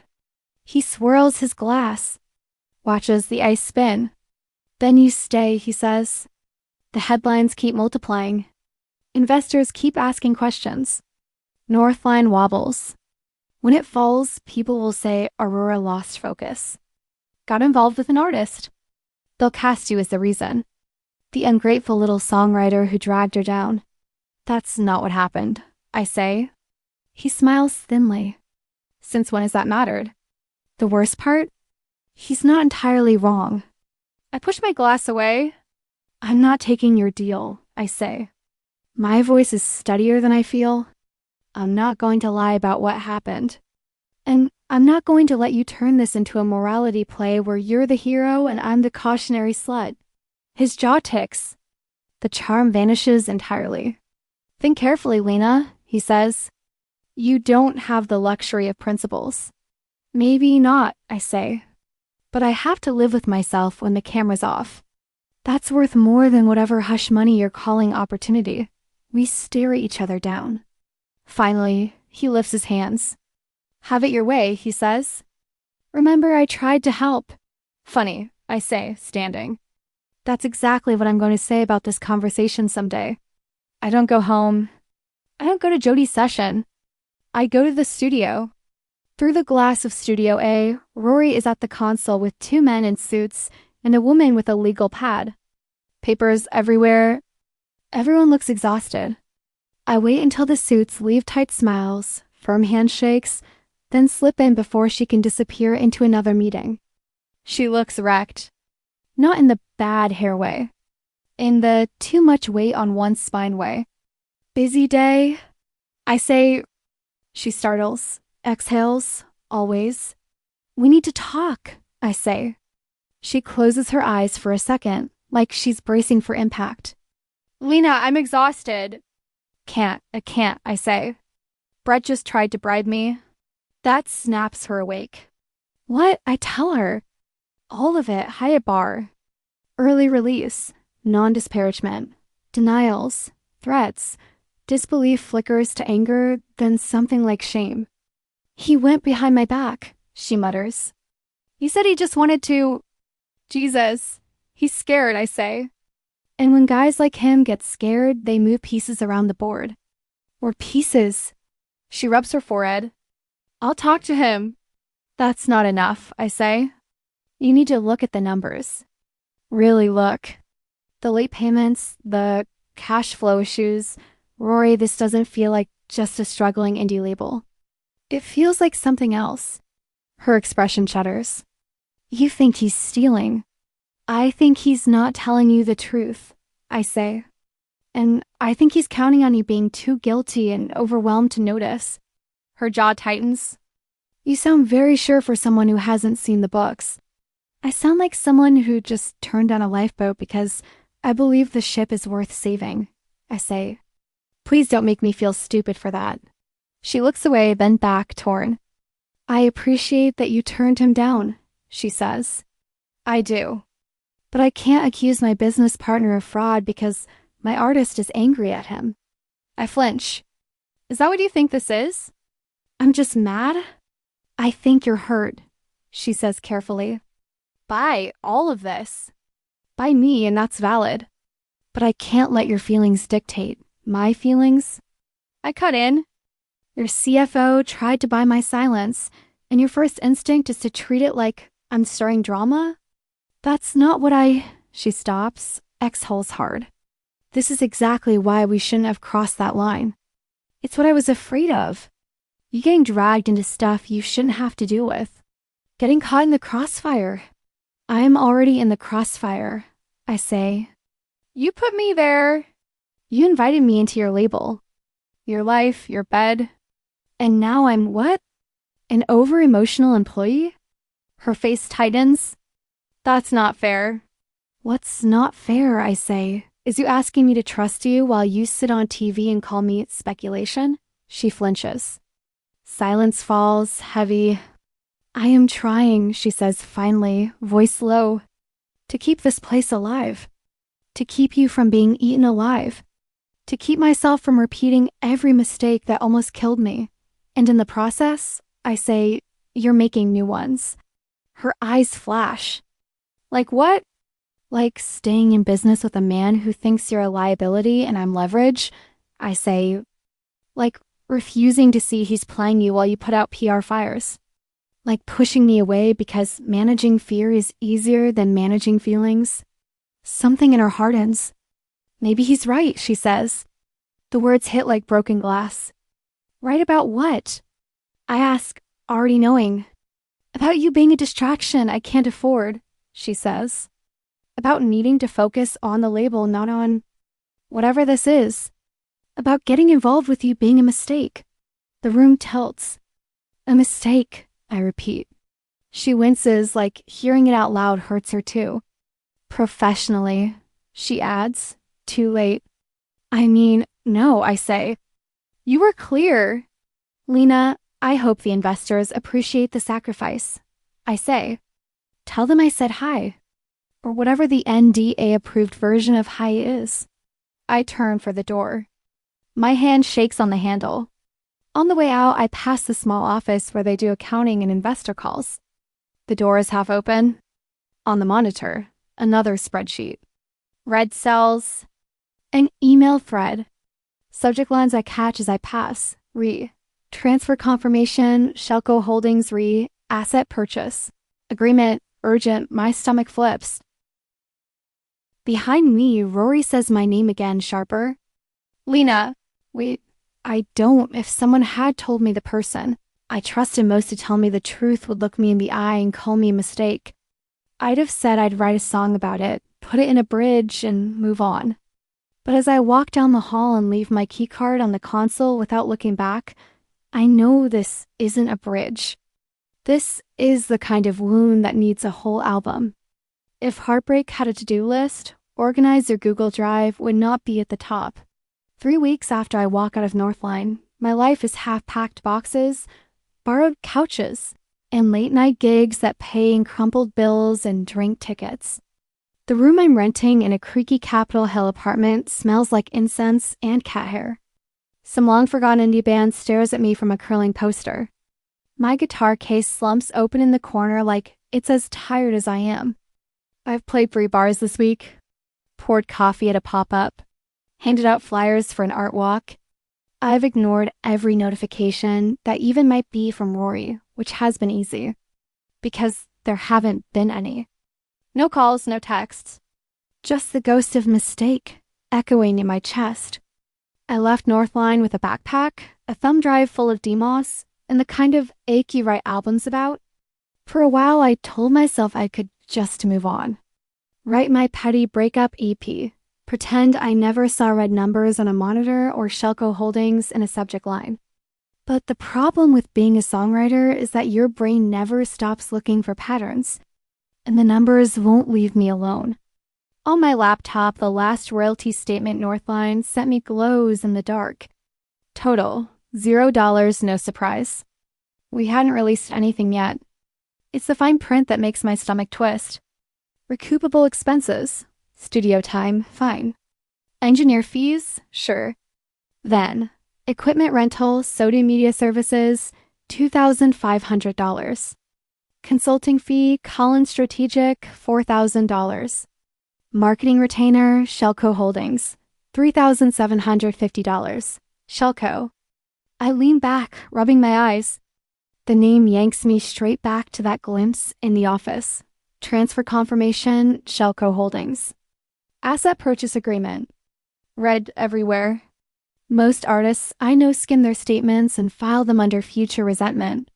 Tonight, wired on cheap coffee and insomnia, I zoom in. Okay, I mutter, let's see what you're hiding. I type Shellco Holdings Seattle. The internet coughs up an LLC with a generic description, media and entertainment services, and a virtual office address. No website. No socials. No actual presence. Soda Media Services. Same address. Same nothing. Of course. Next, Collins Strategic. This one hits. I scroll. The managing member name punches me in the face. Brett Collins. So you do have side hustles, I whisper. It's not illegal for an exec to run consulting firms. But charging your own artists through your own side company without saying so? That's muddy. I dig through my inbox. Invoices, vendor lists, attachments. The same shell names keep popping up. Same virtual office address. Same vague descriptions. Follow the money, I mutter, sounding like every movie I've ever mocked. Public business filings, property records, whatever I can access without a credit card. Shellco Holdings bought a little commercial property in Sodi last year. The address matches a rehearsal space. A drummer told me suddenly doubled its rates. Soda Media Services bought 2 high-end consoles and now rents them to Northline at a markup. Collins Strategic has taken consulting fees from at least 3 other indie labels in town, all of which have had suspiciously similar cash flow issues. On screen, every transfer has a scanned authorization form attached. I click one. It's a bank transfer approval.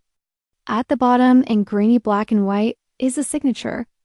Aurora Hayes, accept. I watched her sign things. Her signature flowed, confident. This one is stiff, like someone copying. The angle's off. The flourish on the H is missing. My skin prickles. Okay, I say to the empty room. This is something. I start grabbing everything screenshots, PDFs, statements, and dump them into a folder labeled Northline Weirdness because I am nothing if not dramatic.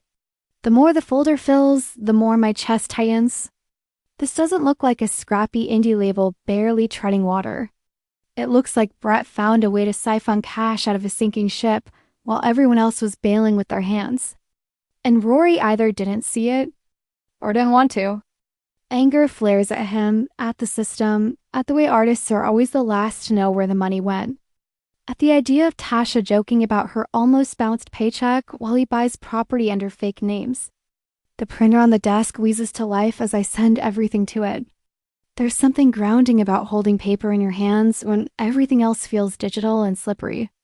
By the time it chokes out the last page, I've got a messy stack that looks a lot like evidence.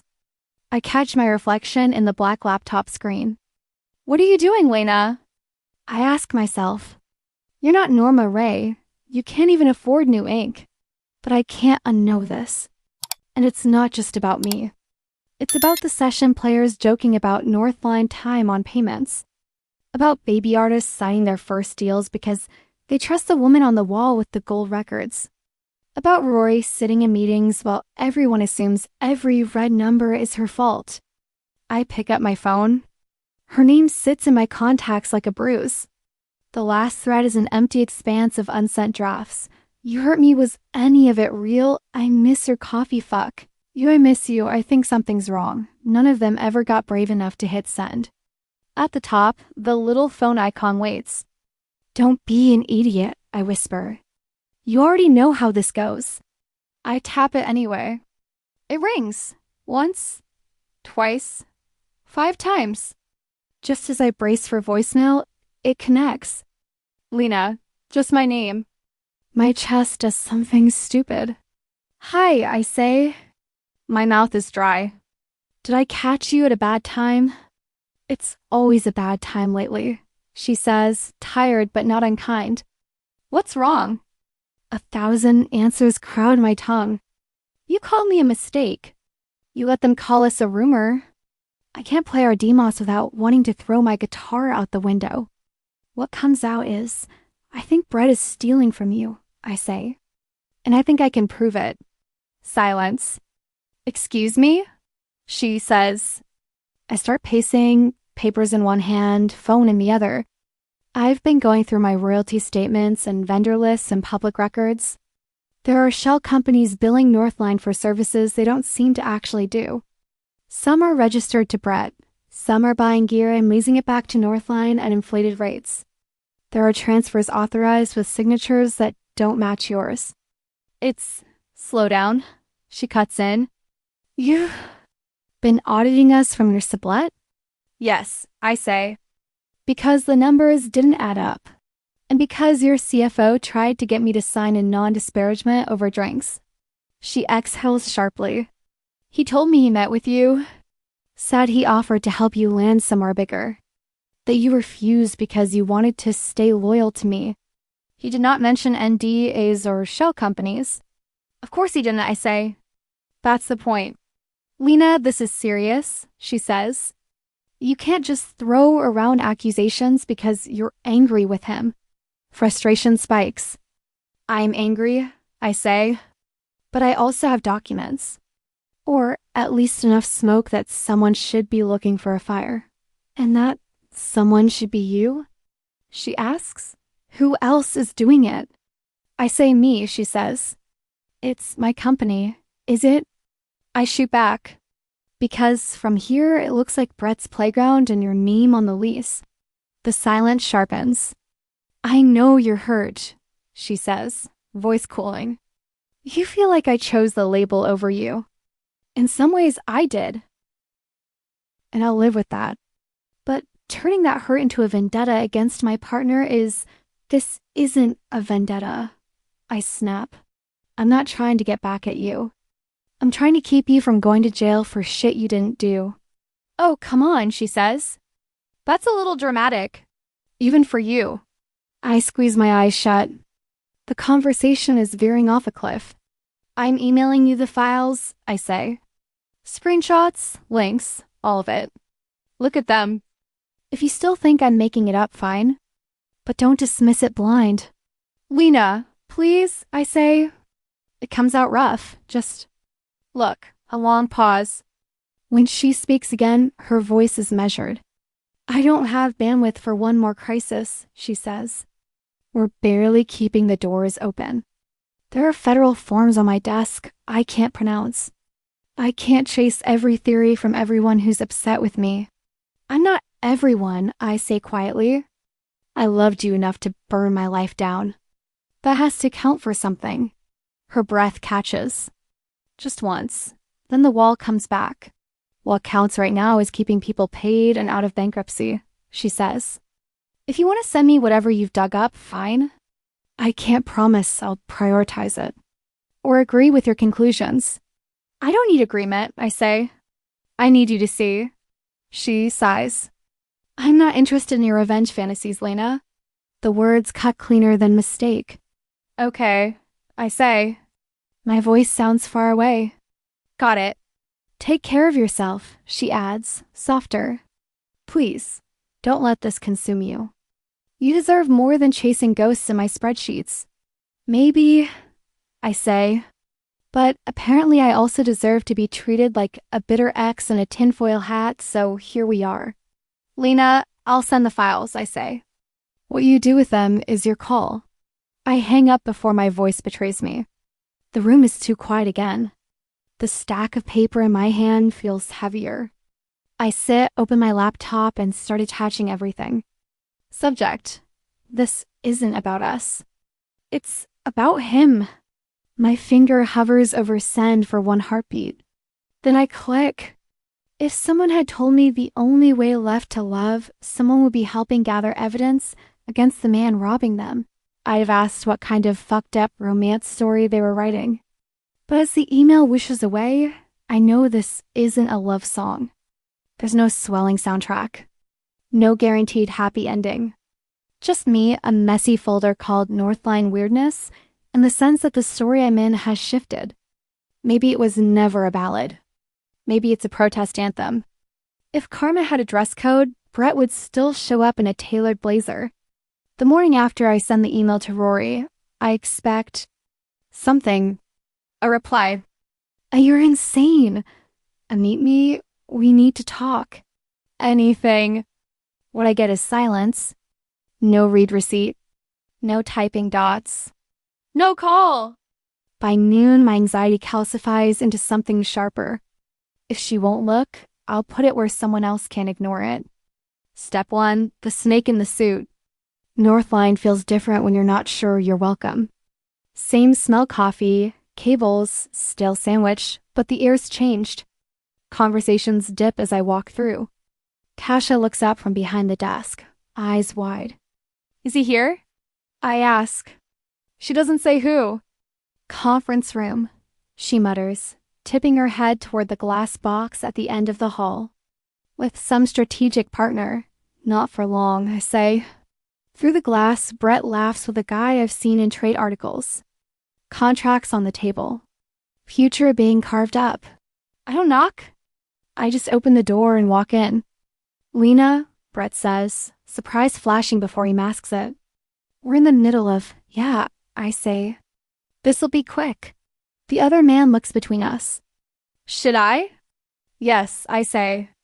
No, Brett says. We stare each other down. The stranger chooses wisely and gathers his folder. We'll reschedule, he says, already halfway out. The door shuts.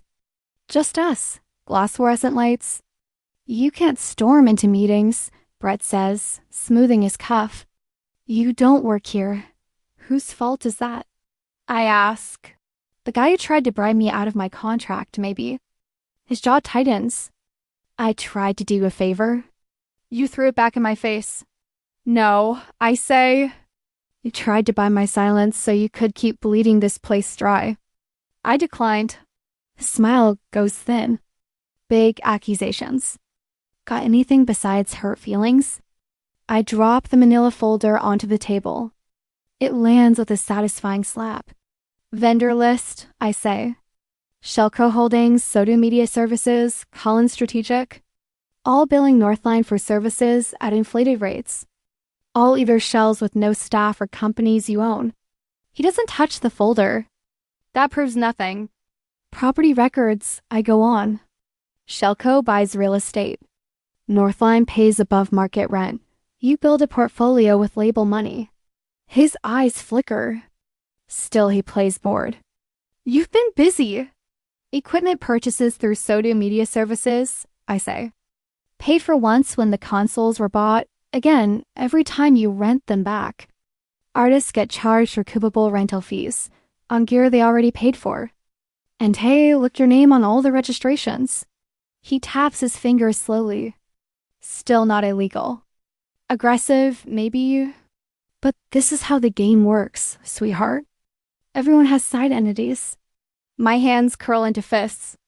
Everybody also forging signatures? That gets him. Just a tiny narrowing of his eyes. You're playing with fire, he says softly. Throwing around a word like forged. You a handwriting expert now? I watched her sign things every day, I say. That transfer authorization? The slant's off. The stroke pattern's wrong. The H in Hayes is missing the loop she does when she's rushing. He finally opens the folder, flips a few pages with deliberate nonchalance. The muscle in his jaw jumps. Even if any of this were true, he says, which I am not admitting, this is internal business. It became my business when your shell company showed up on my royalty statement, I say. And when you tried to shove me off the ship before anyone noticed the hole in the hull. You flatter yourself, he snaps. No, I say quietly. You underestimate me. We look at each other across the table, everything else blurring out. Here's what's going to happen, I say, surprised at how steady I sound. You're going to tell Rory the truth. All of it. The shells, the transfers, the fake authorizations. You're going to stop billing artists for your toys and start repairing the damage. And if I don't? He asks. Then I take this. I tap the folder. To people who don't care about your Instagram bio, auditors, journalists, the AG's office. I'm not the only one who's going to see this. He laughs once, mean. You are delusional, he says. A failed barista who got a glimpse of the big time and now thinks she's Erin Brockovich because she knows how to search the Secretary of State's website. He stands, looming. This label existed before you and will exist after you, he says, jabbing a finger at the table. You're a blip. A development whim? You think anyone is taking your word over mine? Over the numbers I've curated? Over the payroll I sign? If I'm wrong, I say, you have nothing to worry about. If you were smart, he says, leaning in, you'd have taken the deal and disappeared. Instead, you're making yourself a problem. His voice drops. And I solve problems. A chill snakes down my spine. Every nerve screams get out. So I do. Then I guess we'll see whose definition of problem the feds like more. I say, snatching up the folder. Enjoy your alliances. I walk out on legs that feel like wet cardboard. My heart is pounding loud enough to drown out the hallway noise. Tasha stands halfway up from her chair. You okay? She calls softly. Not even a little, I say, and keep going. If you want to know how fast a story can turn on you, wait until your name trends for the wrong reasons. That night, I'm in my rented room with a half-eaten microwave burrito when an email pings. From press@industryview.net subject.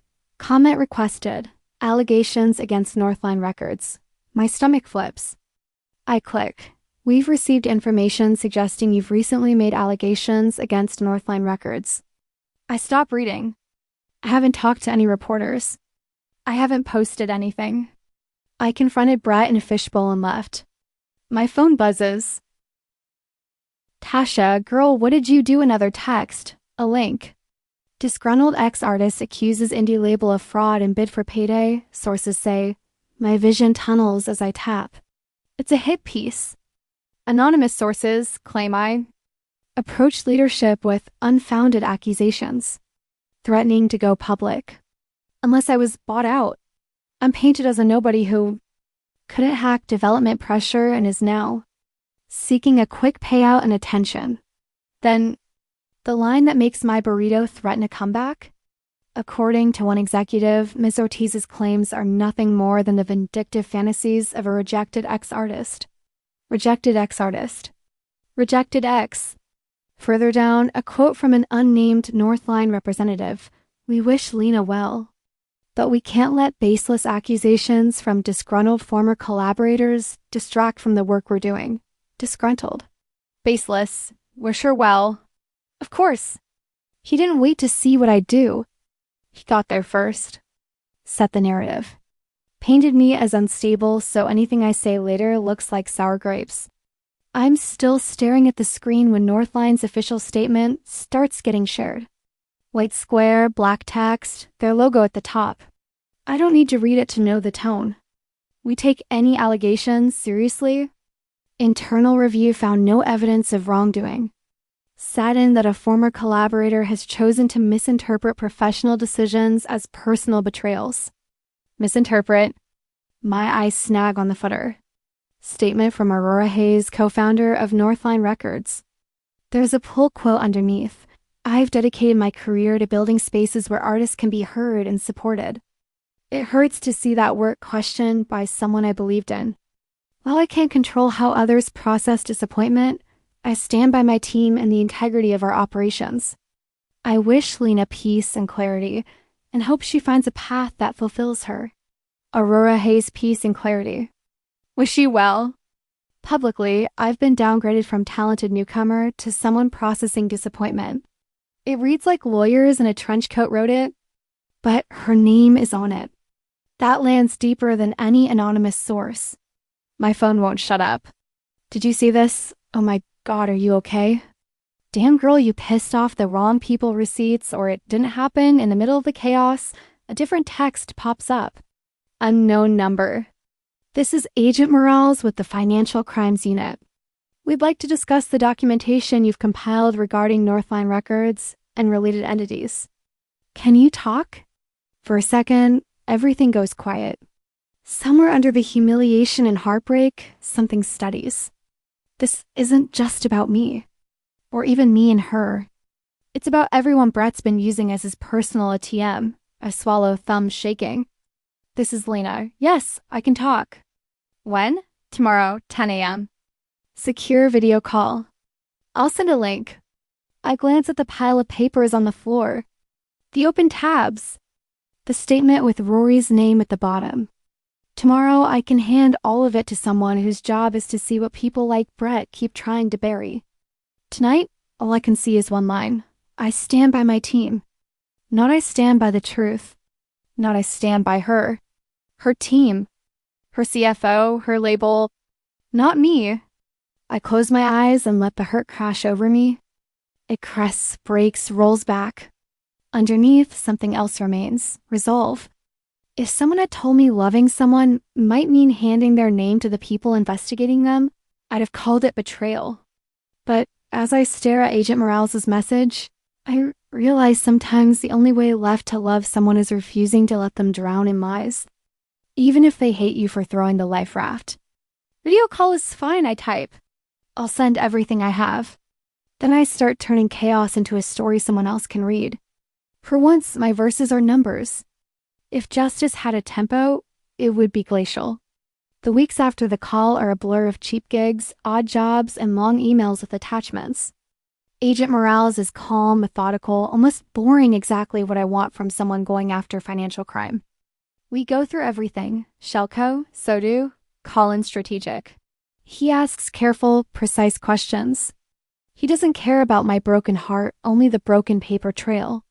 We'll need corroboration from inside, he says at the end of our third call. Someone with access to internal records. Tasha might talk. I say, Jody too. If they're not scared. They'll be scared, he says. Our job is to make it less scary than staying quiet. Days turn into weeks. I go from refreshing my email every 5 minutes to every hour. Every time the phone buzzes with an unknown number, my stomach flips. Sometimes it's Morales. Sometimes it's a journalist. Sometimes it's my mother texting another job post. Roy doesn't call! I start writing again, not about her, not directly. About systems that chew up kids with guitars. About overdraft hearts and shell companies. About being called speculation when all you've ever done is tell the truth. They sound less like love songs and more like something else. Protest anthems. One rainy Tuesday, Morales calls. You might want to stay near a screen today, he says. Why? He hesitates. We executed a search warrant at Northline this morning, and at several related entities. It may hit the news. My heart stutters. And Rory? She's not a target at this point, he says. Right now, we're focused on Collins and the shell companies. Miss Hayes has been cooperative.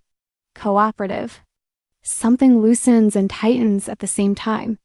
When the news hits, it hits everywhere. Indie label Northline Records under investigation for financial misconduct. Co-founder Brett Collins named in. Multi-agency fraud probe. Artists speak out about late payments and suspicious charges. There are photos of agents wheeling out file boxes. Of Brett walking, stone-faced, into a courthouse. Of a statement from Northline shorter this time, all lawyers, no poetry. One headline makes my breath catch. Aurora Hayes breaks silence. I was wrong. The artist deserved better. I click. She's at a podium, hair pulled back, no makeup, except maybe some under-eye concealer. She definitely didn't apply herself. There's no label logo behind her. Just a generic backdrop. I trusted systems I should have questioned, she says. I signed papers I didn't look at closely enough. That's on me. She swallows. When concerns were raised, I defended the wrong person. That's on me too. She doesn't say my name. She doesn't have to. Later in the statement, she says she's stepping down from Northline's leadership until the investigation concludes. She says the artist contracts will be reviewed by independent counsel at the label's expense. She says she's cooperating fully. She looks wrecked. Tasha texts me. Like she hasn't slept in a year. She looked tired before this. This is different. A few days later, my email pings from unknown@northline-temp.org subject, coffee. I roll my eyes, then open it. It's me. New burner account because lawyers. If you never want to see me again, I understand. If you're willing to let me try to say some of what I should have said months ago, can we meet? Rooftop, tonight, 9. I stare at the screen for a long time. My first instinct is to delete it. My second is to forward it to Morales. My third is what it's always been with her. Yes, I grab my jacket. The Northline roof feels smaller than I remember. Same low ledge. Same view of the city, stretched out in light and rain. Same hum of traffic below. Rory is already there, sitting on the ledge with her feet planted this time instead of dangling. She's in jeans and a hoodie, hair loose, hands tucked into her sleeves like she's trying to disappear into the fabric. When she hears the door creak, she stands. For a second, we just look at each other. She's thinner. Or maybe it's just the way she's holding herself, like she's been hollowed out and is still working out what to refill the space with. Hey, she says. Hey, I echo. Smooth. Up close, I can see the lines around her eyes are deeper. There's a new weariness there, but also something else like a weight she's finally set down. Thank you for coming, she says. You didn't have to. I know, I say. But I'm bad at doing the smart thing, remember? Her mouth does a quick, painful twist that might be a laugh. We stand in silence for a beat, the city filling it. I read everything you sent, she says finally. Every file. Every screenshot. 10 times. And? I ask. And you were right, she says simply. Not just about the money. About him. About me. The words land heavier than the headlines. I should have seen it, she goes on. The red flags. The late payments. The fact that he was always a little too eager to handle the details. I didn't want to. Because if I saw it, then I had to admit I built a place on rotten foundations. You built the place, I say. He poured the rotten after. She shakes her head. I signed the papers. That's on me. And when he tried to show me, Her face crumples for a second, then smooths. I was cruel. I called your proof revenge. I called you a mistake. The word still stings. Less like a fresh cut now, more like a scar you've learned to live around. Yeah, I say quietly. You did. I'm so sorry, she says. And I know sorry is cheap. I've been saying it to a lot of people lately. Staff, artists, lawyers. But this one feels like the most overdue. Wind whips a strand of hair across her face. She doesn't tuck it back right away.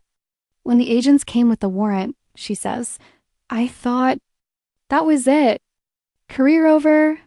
Headlines proving everyone right about me.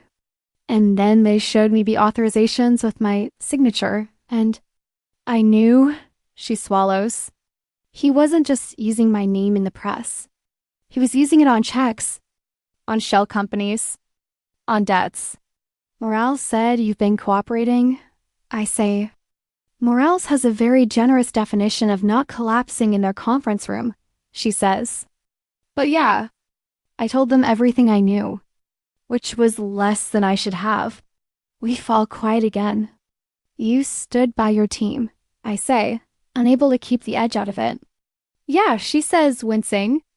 I did, publicly, loudly, and in doing that, I stood against you. She meets my eyes. I chose the wrong side. I can't undo that. A beat? You also didn't have to correct it, I say. But you did. She huffs out a breath. Self-preservation, she says. If I let him take me down for crimes I didn't commit, who's going to annoy you about second verses? It's a small joke. It lands bigger than it should. You know, this doesn't fix everything, I say. A press conference. An apology. An investigation. It doesn't rewind the morning you called me a distraction you couldn't afford. I know, she says. I don't expect you to forgive me or trust me or anything, really. I just didn't want the last version of me in your head to be the one on TV calling you misinterpretation. That was a low point. I admit. She winces again. The lawyers wrote the statement, she says. I signed it. I won't pretend I didn't, but I also retracted it. Officially. There's a new one going out tomorrow. Naming you as the whistleblower. Acknowledging that without you, we might not have found out until it was too late. It was already too late, I say. For some of them. Yeah, she says softly. But maybe not for the next ones. The wind gusts sharp and cold. I shove my hands in my pockets. So what now? I ask. For you. Now I testify, she says. I sit in rooms with men who used to fangirl over my records and answer questions about how I let this happen. I help the artists renegotiate or walk away. I try to build something smaller and cleaner, or I get a job producing in someone else's room and learn to live with less control. And for me, I ask before I can stop myself. She looks at me like she's been wanting to say something and chewing it back. For you, she says slowly, I hope. Whatever you want. A new deal somewhere run by people who don't see you as a brand asset. Or no deal and just songs. A tiny apartment with no shell company invoices in your inbox. Whatever version of a life where your art isn't constantly indebted to someone else's bad choices. That sounded dangerously like you not centering yourself, I say. Therapy, she says dryly. Highly recommend. We stand there, two lines that used to intersect, now hovering near each other, unsure if we're allowed to cross again. I still love you, she says suddenly. The words hit so hard I grip the ledge. I know I shouldn't say it, she rushes on. I don't want it to sound like I'm asking for anything. I'm not. I just spent months pretending it was all speculation. I can't do that anymore. Not with the feds. Not with you. Not with myself. The city hums beneath us. I loved you too, I say. Present tense feels like too big a cliff. Maybe I still do. I don't even know what that looks like anymore. She nods, bleak and hopeful all at once. Whatever it looks like, she says, I don't want it to be built on me having power over you. No more contracts. No more me holding the keys to your studio time. If we ever... She trails off, searches. If there's ever an us again, it has to be level. Or it's just another version of the treadmill. My chest loosens a fraction. So no secret makeouts in the accounting closet, I say. Definitely not, she says. Maybe secret makeouts in neutral territory. Someday, if you ever want that. Which you are absolutely allowed not to. I laugh, surprised at the sound. It's very annoying how much you've improved at boundaries. Therapy, she repeats. We fall into a quieter silence. Wind, traffic, the distant wail of a siren. Morales says this is going to take a while, I say. The investigation. The charges. The trials. It's not a 3-minute song. It's an album, she says. One of those messy double ones critics pretend to hate and then call a masterpiece 10 years later. Ambitious, I say. You always were, she says. The hurt isn't gone. The trust isn't magically back. But something in me has shifted from wanting to throw my guitar at her to wanting space and maybe one day a verse. Do you... She starts, then stops. If you never want to work with me again, I will send everyone I know to your shows and buy every record from a distance and be grateful I got the time I did. That's very dramatic, I say. Artist, she says, shrugging. I take a breath. I don't want to be your artist, I say. Not like that. Not in anyone's label. Not for a while. She nods, like she expected that. But I wouldn't mind, I slowly, being your co-writer sometimes. No contracts. No advances. Just two idiots and a guitar. Her head snaps up. Yeah, she asks, like she's afraid she misheard. Yeah, I say. You always were a decent backup singer. She lets out a breath that sounds halfway between a laugh and a sob. I can live with that, she says. I can start there. We don't kiss. We don't define anything. We just stand on the roof as the city lights flicker on one by one. Two people who've seen the worst parts of each other and still aren't running. Downstairs, the label sign still says Northline. I don't know what it'll say next year. I don't know where my songs will live, or how long it'll take before someone hears them without Googling my name plus scandal. I just know this.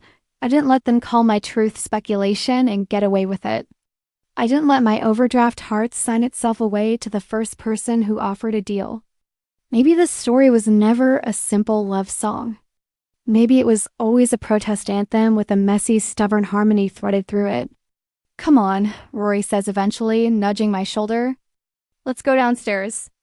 I've got a room with a piano that doesn't technically belong to a shell company anymore. Morales approved that? I ask. Morales doesn't need to know everything, she says. Some songs are still just for us. For the first time in a long while, that sounds like something I can afford. We head down the stairs together, not hand in hand. Not yet, but close enough that if either of us stumbles, the other can reach out. That's not happily ever after. But it's a start.